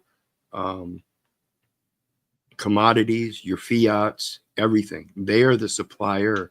And as long as you keep demanding from that military source rather than taking up your own abilities, you're just going to keep digging into that huge oligarchy that's going to continue to grow. 100%. And so their intention, let's see here. Jackson, Maine. So yeah, we're gonna get into that next. You guys might find that a little boring, but if you actually listen to what I'm saying, and I'll try to stop and explain what these things mean, this is very important, right? So, as one member of the British made clear, okay, so therefore the concept of people associated meant prove the people who own productive property, capital, land, factories, etc., right? As one member of the British Parliament made clear, by the people, I don't mean the mob. I mean the middling people of England, the manufacturer, the yeoman, the merchant, the country gentleman. But notice I don't say the tradesman. It is also important to know because it helps explain the views of the framers and our way of politics today. And Locke and his contemporaries also believed that people who labored and who did not own productive property were thought of as human capital. So when you're reading, like, say, in this contract over here, right? Or not? Was this it? No, sorry. This contract. When you're reading in this contract and you go down and you're reading about how the University of Dayton just got $500 million to in a cost plus fixed fee, indefinite delivery, indefinite quantity contract for all-encompassing research, pervasive research and evaluation for complex solutions and operational and urgent systems. What systems? Provides research, assessment, development, testing, evaluating, prototyping, demonstration, and transition of technologies, meaning implementing AI smart systems, to improve operational effectiveness, meaning your labor, through improved energy technology. What is energy? Energy is is part of the human resource sector, right? Which is what Ohio is primarily in charge of. The universities of Ohio primarily control the nation's Department of Energy research and development. 100%. Yeah, we are listed as nuclear energy. That's okay. Yeah, I could see that. But human resources, either way, are the main source of renewable energy that the bankers or that the Congress borrows against. These oligarchs we're reading about over here, that's who they borrow against, is you, because you're a productive source of energy. unfortunately, now with the development of AI, they no longer need you as the energy, right? As AI gets more and more advanced, they no longer need you to, like when you see the cashier, scanning things and stuff, and that's what she does every day to, maybe take, buy stuff for her grandkids or whatever the case may be, older woman supplementing her retirement. They don't need none of that anymore. They don't want that to be around. They want it gone. They want it gone because now they can have a robot do the same damn thing. And the only reason she's there doing it for, say, Dollar Tree or Walmart or something is because Dollar Tree or Walmart has no other way to get it done until AI's been in it. Now they have another way to get it done. And guess what? They don't have to pay for health insurance. They don't have to pay for paid leave. They don't have to deal with sick days, pregnancy, deaths in the family. They don't have to deal with all these liabilities in their corporation with people. Yep. And I gotta run, brother. Be blessed. Thanks for having me up. Wish I could stay, but I gotta go get something to eat and got other things I gotta do. But good show. Thanks again. Absolutely. Thank you, man. No, Pero. So yeah, and they don't need you as that source of energy. That's the only thing the common person was useful for. So it says, in believing the people. So let's go. Says John Locke, one of the natural law philosophers, right? One of the people that the founders drew upon to establish our republic. Believed that the people who labored and who did not own productive property were thought of as human capital to be used, and who were not to be used, but they were not considered intelligent enough to govern themselves. So now AI is going to be put in place to do everything for them. Their golden age is not what you think. It's not a golden age for everybody. It's a golden age for the elites. Exactly. It's a golden age for the elites where the companies run themselves. They're going to keep a few peasants and everybody else is gone. That's the golden age. And you can see it with all this legislation around the world for euthanasia. Absolutely. And if you think that, the system in China, the social credit system, one thing you'll never see in China is them promote euthanasia, because in China, they have a huge following for taking care of their elders. They wouldn't even consider bringing that up as legislation at this point, I believe. I agree with you. But in the West, you're seeing euthanasia laws popping up all over the place because, I guess you can't feed yourself. Maybe you can off yourself and save the world some resources because, you're just a blight. Well, to them, yes. Here's the thing, and it sums it up in John Jay, like he says right here, John Jay, who actually I respect his knowledge of the law, but this is the inevitable end for most people who know the law like this. Even though, and it sounds pretentious, but as well as I know the law of this, I see how they think this. I just disagree with them because they to view things this way ignores the way that people basically get to a certain point and then shut the door so nobody else can get to that point, because they view any competition as a challenge to their dominion. By intentionally making people stupid through the education system. So instead of everybody getting a fair shake and those who end up being workers become workers and those who can be owners, we're going to give you a disadvantage by funneling you through whatever your parents or whatever system you're born in. We're going to funnel you, despite your potential, through a system that's going to beat all the creativity, ingenuity, and rebellion out of you so that you can be a productive worker for my company. So I've taken from you. I'm not going to let you learn classic arts, literature, real history, right? I'm not going to let you learn the law, especially law or finance and how money works. I'm not going to give you access to those tools, right? And I'm going to make sure you go to my school so that you end up nothing but a cookie cutter public chattel slave by the time you graduate. Well, you'll graduate and not even be able to read your own diploma. So they ignored that factor, that the owners also turn around and make it so that the workers can never be anything but workers. They give them every disadvantage of the world, and that's why they're BlackRock. They're the negative end of the polarity. But John Jay says right here, he says, John Jay, who would later become the first Chief Justice of the Supreme Court, was chosen, which it was called the Superior Court. It wasn't called the Supreme Court, but anyway, was chosen as president. He believed that the upper classes were the better kind of people, by which I mean who are orderly and industrious and who are content with their situation and not uneasy in their circumstances. Well, shit, no, of course they're not. The people who own the country ought to govern it. People who own the country ought to govern it. How about that, right? So they're bringing around their own demise. I mean, well, eventually it'll be like the useful, instead of the useful idiots, it'll be the useless billionaires. I mean, they're just as much a useful idiot as the rest. Like, you really think that the people that are at the top are going to like, well, I guess we don't need Bill Gates around anymore. He's accomplished his goal. Yeah, no, I know. And like, yeah, And so at like, the same time, you know, you don't, if you want to be the tallest tree around, you don't cut down the rest of the trees around you. well, that's what they do. It's a race to the bottom is really what it is. Well, I wish I read a Substack article talking about this, how they were basically, you know, instigating their own demise.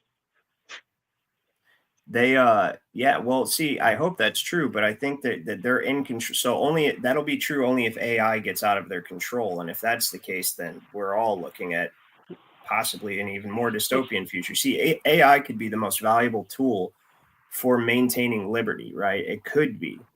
It absolutely could be. Yeah. But we're not in control of it. And the people who want to keep us at the bottom are in control of it. You see what I mean? Exactly. So yeah. they're able to program into it what's right and what's wrong. You'd need somebody like me or you or to give them Blackstone and to give them like, okay, so this is great. I'm glad you made me think of this actually. So I pulled up this. You ever look into the Mensa? You know what Mensa is, right? The genius 2%, thing. Yeah. So the top 2% as far as intelligence, I don't know if it's measured off of IQ, but you can apply and you can become a part of the Mensa group. You know, you're highly intelligent. But I did some investigation into that, and those people are just kind of wackos because they end up being almost like atheists. They throw orgies. The murder rate is extremely high because they're psychopaths. It's really what they end up being. Not all They of them, are. but a lot of them. They're sociopath. Yes, exactly. And I thought it was so funny because, you know, like being highly intelligent sometimes brings with it, you know, evil. Absolutely. It just makes me laugh because I thought that was fascinating. Because I knew some people that were in Mensa. I don't know why. They just attracted to me. I don't consider myself in the top 2%, but for some reason I communicate well with those guys. Well, you might be, man, if you understand the law pretty well. And that's the disadvantage they keep people at. People literally cannot have trouble understanding these concepts. And it's because the fundamental knowledge, I believe that if they're trained in these things from the time they were children to the time they were adults, they'd have an absolute grasp of it. So again, there's my point. Is the Ryan, you'd have to admit you haven't had like potentially, you know, thoughts of, you know, like eliminating, you know, useless people in the world at some point. It's like, gee, you know, are you really that worth keeping around? Of course I have. I wouldn't lie. I mean, yeah, it comes of course. with intelligence. I don't know why, but you know, it's a psychopath in us all, I guess. Of course, but here's the reason that they're stupid, because what I'm getting at is like, so somebody who has more innate intelligence, who has a higher capacity for being intelligent, is capable of learning the law if they apply a lot of time to it, and it changes your whole perspective on what the world is and the way it works once you know the law. Absolutely, it does. Totally different, right? But the average person could understand it if they were trained in it from the time they were children, if they didn't get 85 fucking jabs when they were born, right? Or work 40 hours a week. I mean, you're worked so much a week in order to keep you down. So, you know, you don't have time to do the studying that you need. But if men could, if the average person could learn this stuff, and that's why I continue to do what I do, absolutely, if they just apply the time. And once you learn this, they can't control you anymore, because then you find stuff like this case, Chisholm v. Georgia, which I've shown before, that demonstrates that our government is our servant and that we're all co-tenants in sovereignty. But this really lays out the reason why. So it's a bit long, and I'm going to try to read it in the way that it's with the passion that was meant to have. Okay. What he says is the foregoing description of a state, or here, let me see if I can highlight. Is the foregoing description of a state a true description? He says it will not be questioned, but it is. Or it will not be questioned, but it is. Is there any part of this description which intimates in the remotest manner that a state is any more than the men who compose it ought not to do justice and fulfill engagements, right? So it says that a state, so there's commas there. So what he's saying is there any part of this description which intimates in the remotest manner that a state anymore, which is not anymore, is what he's saying, any more than the men who compose it, ought not to do justice and fulfill engagements. It will not be pretended that there is. It's just if justice is not done, if engagements are not fulfilled, is it upon the general principles of right less proper in the case of a number than in the case of an individual. So this is old school, old English stuff, right? To secure by compulsion that which will not be voluntarily performed. So he's saying that the state in its entirety is no more than any one of its individual components, meaning one of the people. So how does the state have the right to compel you to do something you would not do voluntarily, right? He says this less proper it surely cannot be. The only reason I believe why a free man is bound by human laws is that he binds himself. Upon the same principles which he becomes bound by the laws, he becomes amenable to the courts of justice, which are formed and authorized by those laws. If one free man, an original sovereign, may do all this, why may not an aggregate of free men, a collection of original sovereigns, do this likewise? If the dignity of each singly is undiminished, the dignity of all jointly must be unimpaired. You get what he's saying here? So he's saying, and this is a court case from like 1793. It's Chisholm v. Georgia. And so he's telling you that you're sovereign. The only reason the state has a sovereignty is because you have a sovereignty. And the state stop complying. Right. The collective state cannot be any more sovereign than any of its individual parts. And what composes a state? Well, now the state's a corporation. It's composed of a bunch of subcorporations, and that's how they've usurped the sovereignty. Is a bunch of dead entities. A bunch of dead entities. But the original state, satanic. It's absolutely satanic. The original state is a collection of living men and women who have agreed to come together to and live in society for mutual economic prosperity and protection. So he says this, right? So he says it must be unimpaired. So he says if the dignity of each singly is undiminished, then the dignity of all jointly must be unimpaired. Right. And how do you diminish your estate, or how do you diminish yourself singly is by becoming an infant under administration. That's what's happened. A state like a merchant makes a contract. A dishonest state, like a dishonest merchant, willfully refuses to discharge it. That's the 1933 onward. Right. So a state like a merchant makes a contract. A dishonest state, like a dishonest merchant, willfully refuses to discharge it. The latter is amenable to a court of justice, meaning the state, the merchant. So the merchant is amenable to a court of justice on general principles of right, and shall the former, when summoned to answer the fair demands of its creditor, meaning the people, be permitted, Proteus-like, to assume a new appearance and to insult him and justice by declaring, I am a sovereign state? Surely not. Right. So he's saying if a merchant is dishonest, you can take the merchant to court. Right. But the state, if the state is dishonest, how can the state disrespect the single sovereign by claiming to have a superior form of sovereignty? He insults the sovereign. He insults the individual and the justice by declaring that it's a sovereign above you. It cannot do that. And this is what you're basically describing is a race to the bottom. This is a court case that everybody can use who's watching. Right. I know a lot of people dropped out. I know what you're saying. So like, why are you reading them words for? You some kind of fag, right? That's what people do every time you go to read. Like, where do you think all the knowledge is found? I put it simply. I'm translating what this says for you, but you got to stick around to hear it and hear me translate it. So it's written in Old English, but this is a superior court case, Supreme Court case that you can use, that you can stand on to demonstrate that the state is our servant. It only has any sovereign powers because of us, and it cannot claim to be more sovereign than we are. Yet it's going to institute AI surveillance on us and compel us to perform involuntarily and tell us how we should behave and determine what's right and wrong aside from the law. That's what the law is there for. And the law can't be written, it can only be written about. So who the fuck is the state and who the fuck is Palantir, right, to tell me what's right or wrong? I already have that in the law. And what you'll tell me is right could be lawfully wrong. And a lot of times it is. You know, I don't really have time to get into it. I wanted to, but I was looking at this right here, which is Patrick Henry.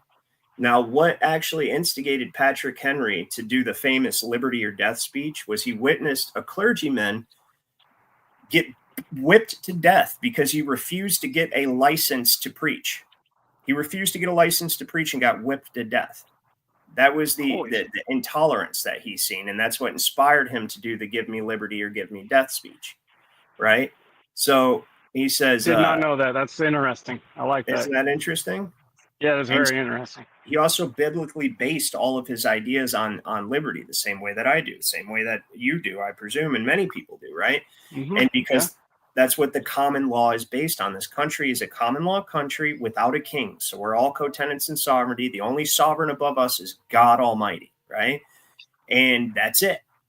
And the only way you can come on another person is by contract, or if you are incapacitated, meaning you're a lunatic, you're a pauper, and you can't take care of yourself.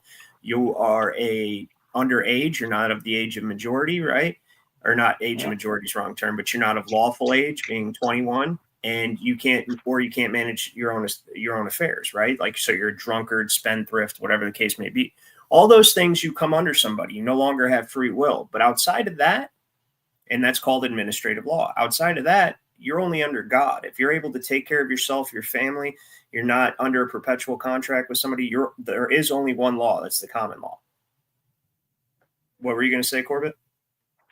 Oh, nothing. I'm still listening.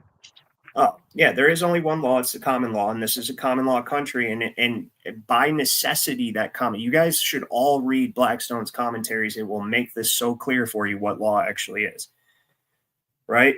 Law is the common law. It's the law of nature, nature's God, and divine revelation, which would be the 10 Commandments. Okay? And essentially, it's just do not violate anyone else's free will. And that's what the Chisholm v. Georgia case is really exemplifying, is if a state like a merchant makes a contract, a dishonest state like a dishonest merchant willfully refuses to discharge it, which is what's going on while you're the trustee of your own estate. The latter, meaning the merchant, is amenable to a court of justice. You can take the merchant to court, but if you try to take the state to court, the state disrespects you by telling you that it is the sovereign and you are not. Right? Well, that didn't happen in this case, and that's why this case was found in favor of we the people that instigated it. Right? So he says, who or what is a sovereignty?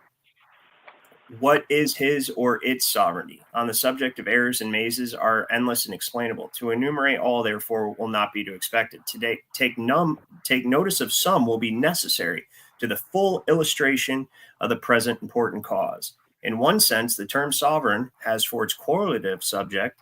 In this sense, the term can receive no application, for it has no object in the Constitution of the United States. Under the Constitution, under the Constitution, there are citizens, but no subjects. The citizens of the United States, the citizens of another state, citizens of different states, a state or a citizen thereof. The term subject occurs indeed once in the instrument, but to mark the contrast strongly. So he's saying that you cannot be a subject. So he's saying, even though it says citizen, right, the Constitution only mentions subject once. And it mentions subject in stark contrast to citizen. Yet the 14th Amendment now says that you're a subject to the federal corporation. Get the fuck out of here. And that requires consent to contract. When you become a 14th Amendment citizen, you lose your natural common law rights. Okay? You lose your common law rights to property, and you become an enfranchisement, an agent of the federal corporation, and you are a trustee of an estate that is presumed not to be yours, barred from accessing common law and real property rights, right? Real or personal property rights. You only have equitable rights, which means you have an interest in your estate. And only insofar as the state, the corporate state, tells you you have an interest in it, right? Make sure you wear your seatbelt and don't you smoke a joint. And if you teach your kids what the government's really about, we'll take them from you, because there really are kids and you only have an equitable interest in them. That's how far we've fallen. Yes. And now they're set up AI to finalize it. Go ahead, Corbett. No, that's absolutely right. But like you said, like I was saying, it's a race to the bottom in the sense that what the state does to its subjects, it does to itself. They're creating their own hell. I mean, we might suffer through it first, but they're going to end up in the same place. Hopefully, it's like the yin yang. It just goes around. God willing, I hate these people. I hate the people setting it up. I know exactly how they're doing it. I know what operations they're using to do it, and I try to teach people all the time. And we do have a solution in the Jurist Society, and it's simple. Yep. And I tell you guys all the time: you claim your estate on the record. Yep.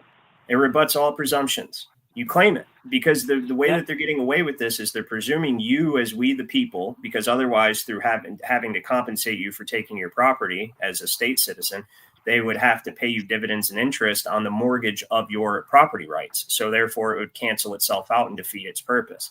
So they have to presume you as one of the people of the state is dead, missing, presumed dead, which is decedent. The IRS lists you as a decedent.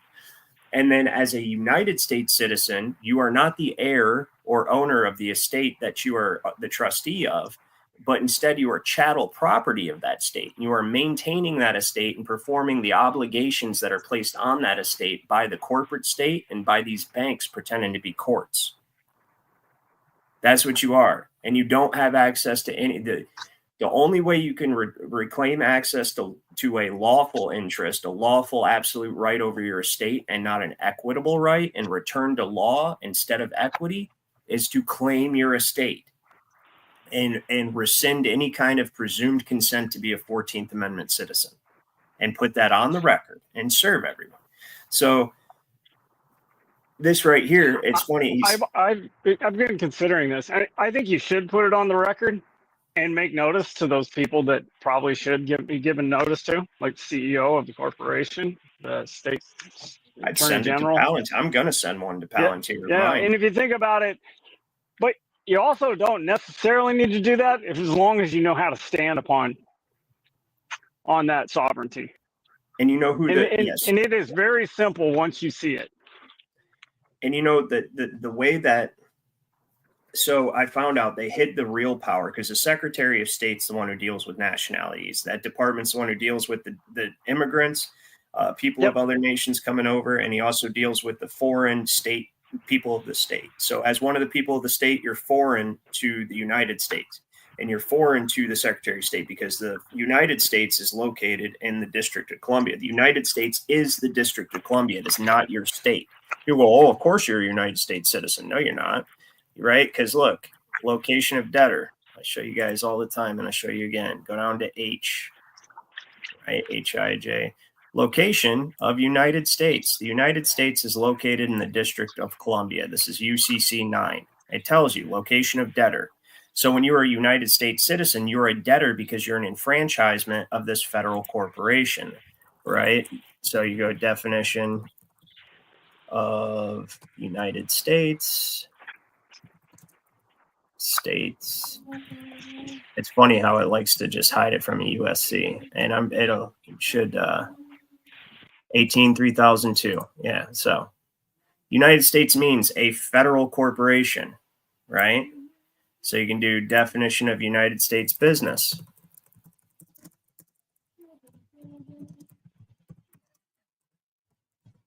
Business, USC. Watch this.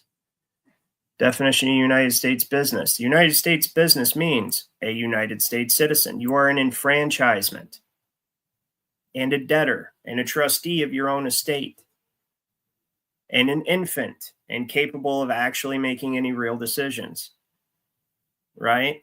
And therefore under administrative law, because they have to protect the property as per the Magna Carta, which is the very first original jurisdiction that Michigan claims is the Magna Carta. And they have to take care of the property under their administration. So they tell you to wear a seatbelt and don't smoke that joint, right? And, don't say mean words to other people, because that could be construed as assault. So anyway, yeah, Trustee of the Most High says that Satan is not an entity. It's the cult of the damned. I think it's both. Oh, my goodness. So last thing I want to kind of end on here is this real quick. Show me on this doll where he hurt you. right here, right on my head. Is this where he hurt you? That's funny. Or my heart, hurt my heart. Poor thing. You are an infant. So little crybaby. So where does it get to about his there's this part where he talks about his the Great Awakening. So the interesting thing now, and I know this is a little esoteric and I don't like to get into this, So where it always ends up. You know that, Ryan.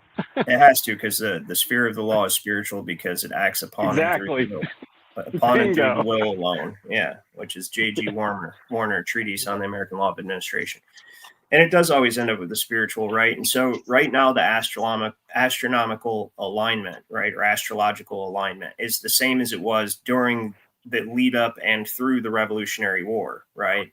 Dealing with Pluto and Saturn and all that good stuff. So I find it interesting that in the last time this was happening, there was a similar awakening that's happening now, which I had never come across evidence of until I read this, weirhistory.org, right? And it's about Patrick Henry. It says, Henry acquired his deep biblicism from his parents and in part from his autodidactic education, which the Bible took a central role.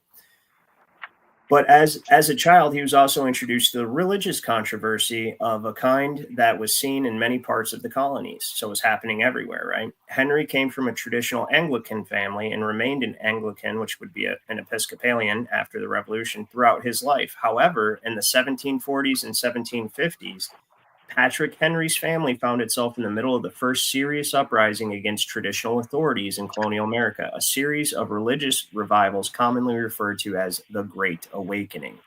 So that the same awakening that's happening, and they're putting in your face all that, the Great Awakening, the Great Awakening, the Great Awakening, because it's astrologically happening again. And they're trying to control it and make sure they don't get overthrown like the bunch of parasites they are by implementing artificial intelligence, right? So, and the reason that comes about is because he says several phrases that Henry used, right, came directly from the prophet Jeremiah. Henry warned that assurances of goodwill by the British would prove a snare to your feet, just like all the goodwill we're being promised. No, hey, don't worry, Palantir is going to keep you safe. We're just trying to keep you safe. We don't want any more uprisings or riots, right? Yeah, those who sacrifice liberty for security will deserve neither and lose both. He worried that Virginians would become like those who having eyes to see not, and having ears hear not. And that's Jeremiah 5:21. And he declared that gentlemen may cry peace, peace, peace, but there is no peace, which is Jeremiah 6:14.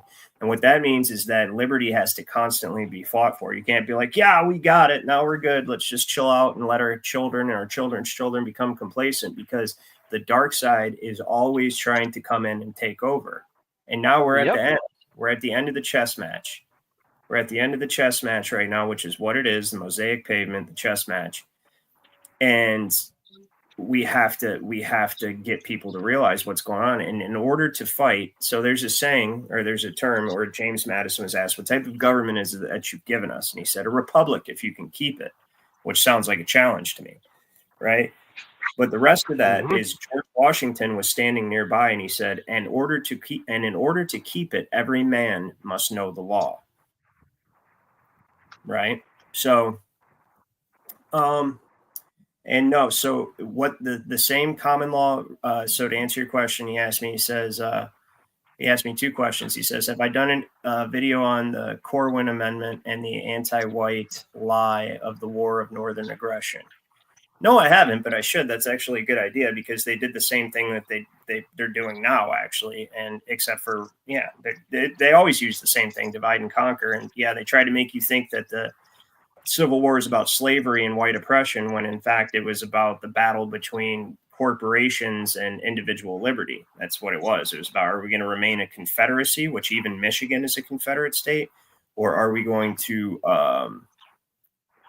become a corporate franchise of a centralized corporate headquarters taking all of our orders from the top down? So which way will the government go, top down or bottom up, right? That's what the Civil War was about.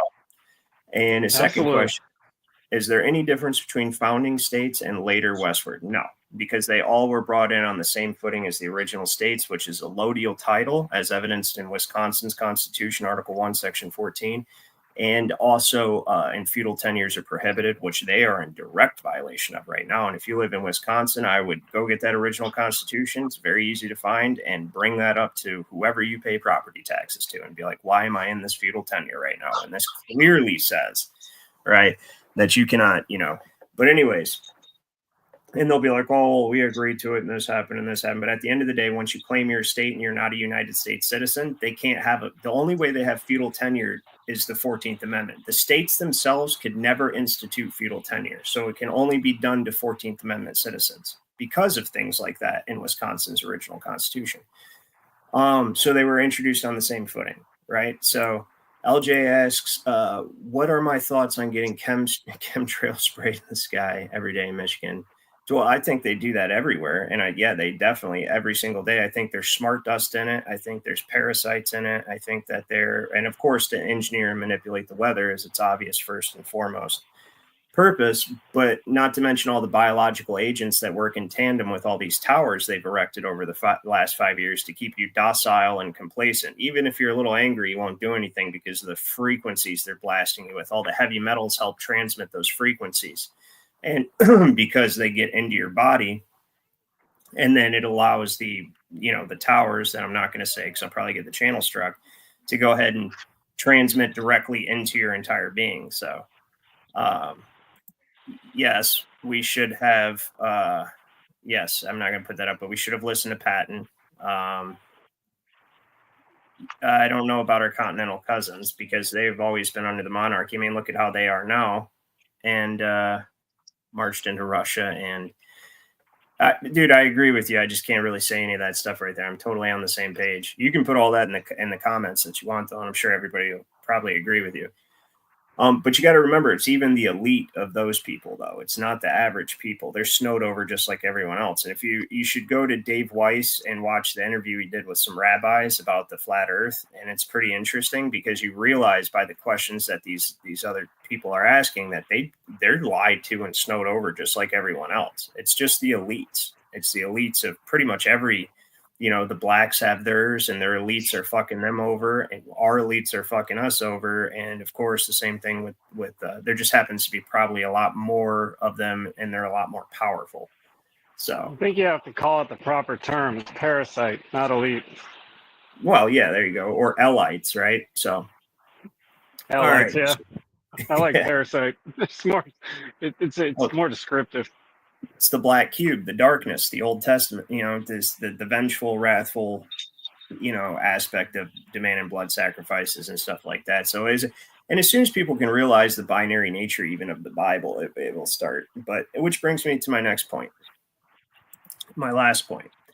I'm going to address the pretentious moral superiority of supposed good doers who have decided to take their shows and attempt to make self-help groups out of them as if anybody wants or needs to hear any of that, right? So I had a disagreement. I'm not going to name names, but I had a disagreement with some people. I did lose my temper, and of course, I'm only human, and so I'm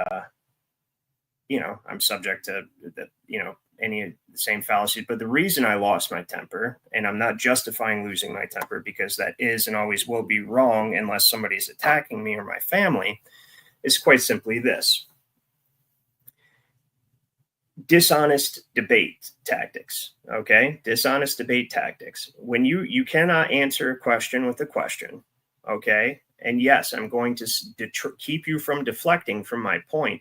If you are unable to understand, if you consider yourself a spiritual person, which I personally think that this one particular person is a grifter, because how can one person claim to know the Bible? Like, I know how the Bible works exactly and all that, and this is how it is. And you know what I mean? When there's been entire denominations, created around interpreting the scriptures. Okay. So nobody has a monopoly on it, and that's fair. So, but we can ask questions. And if this one simple question, I believe everybody can agree with, is God. If you're a spiritual person, you realize that God is within everything at all times. Otherwise, God could not be God.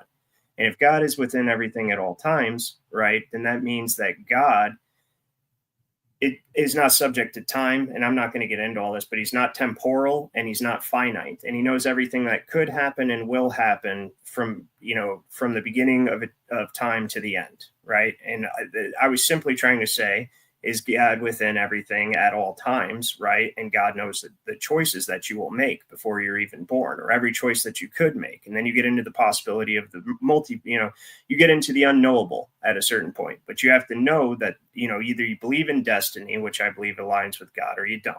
And that's just what it is, right? But you can't answer my question with a question. You can say, I don't know, or you can say, I disagree. How about this scenario? But you have to give me an answer. And you can't answer my question with a question. So I'm trying to keep an individual from deflecting, and the other person tells me to shut the fuck up and screams at me at the top of his lungs. Okay? Now, that's when I got angry, because you don't scream at me like I'm a bitch, and you especially don't do it on air. Are you kidding? And then think that I'm just not going to get pissed off and say, dude, you wouldn't talk to me like that in person, ever. You would never talk to me like that in person. You're a keyboard, pretend tough individual, and you're not like that in real life. And you want to sit here and yell at me and scream, shut the fuck up to me? Get out of here with that, right? And my issue is people don't have the same respect that they. So another thing I admire about the Old Republic, and I still admire the Old Republic, and wish that was the case today, because people trying to get you want a duel? get clicks off of some sort of sense of moral superiority, like they're better, but really they're just grifters, right? And they're trying to make themselves feel better while simultaneously getting clicks on their stuff. Which, whatever, do your thing. I don't care. I don't even disagree with anything that I said. I do admit I should have lost my temper. That's it. However, I would still get pissed and be like, don't talk to me like that, right? So anyways, the thing I wish it was like the Old Republic is because people were more judicious and respectful with what they chose to say. Because I'll give you an example. Aaron Burr or Alexander Hamilton was at a dinner party, and he said some slanderous, libelous things, which God could be like putting videos out about people is a whole nother level of what I'm talking about. So just imagine why I wish it was the same way, right? Yep. So Alexander Hamilton was at a dinner party, said some slanderous, libelous things about Aaron Burr, right? And Aaron Burr caught wind of them and challenged Alexander Hamilton to a duel. Now you're presented with this situation. Either you're going to back up your words of what you just said to me, or what you did to me, or how you're attempting to attack my reputation. You're going to actually back this up with your life, right? Because men's lives depend on their reputation. That's still true today. Okay. You're going to back this up with your life, or you are going to ruin your own reputation by being known as a coward. So Alexander Hamilton, being a gentleman of society, right? Piece of shit, in my opinion, and I'm glad he got gut shot. But nonetheless, he accepted, and I give him credit for that. He accepted the duel. And Aaron Burr, they came out, they dueled, and Aaron Burr shot him in the gut, and he died a slow, painful death over the course of the next several days. You know why that happened? Because he was running his fucking mouth. And you know how much more respectful society would be and polite society would be if people were willing to put their weight behind what they say.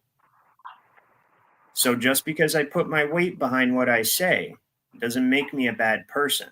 And I don't say things like shut the fuck up to people unless I'm willing to put my weight behind it, right? I don't slander people unless I'm willing to put my weight behind it.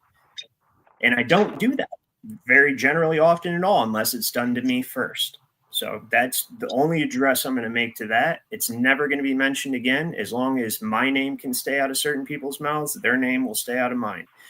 But if you want to go down that road, I like how I did the satanic experiment videos. I can make those about other people too. So I'm just saying. Anyway, outside of that, do you have anything that you want to say, Corbett, before I shut this down? Yeah, learn the law, and that's God's law.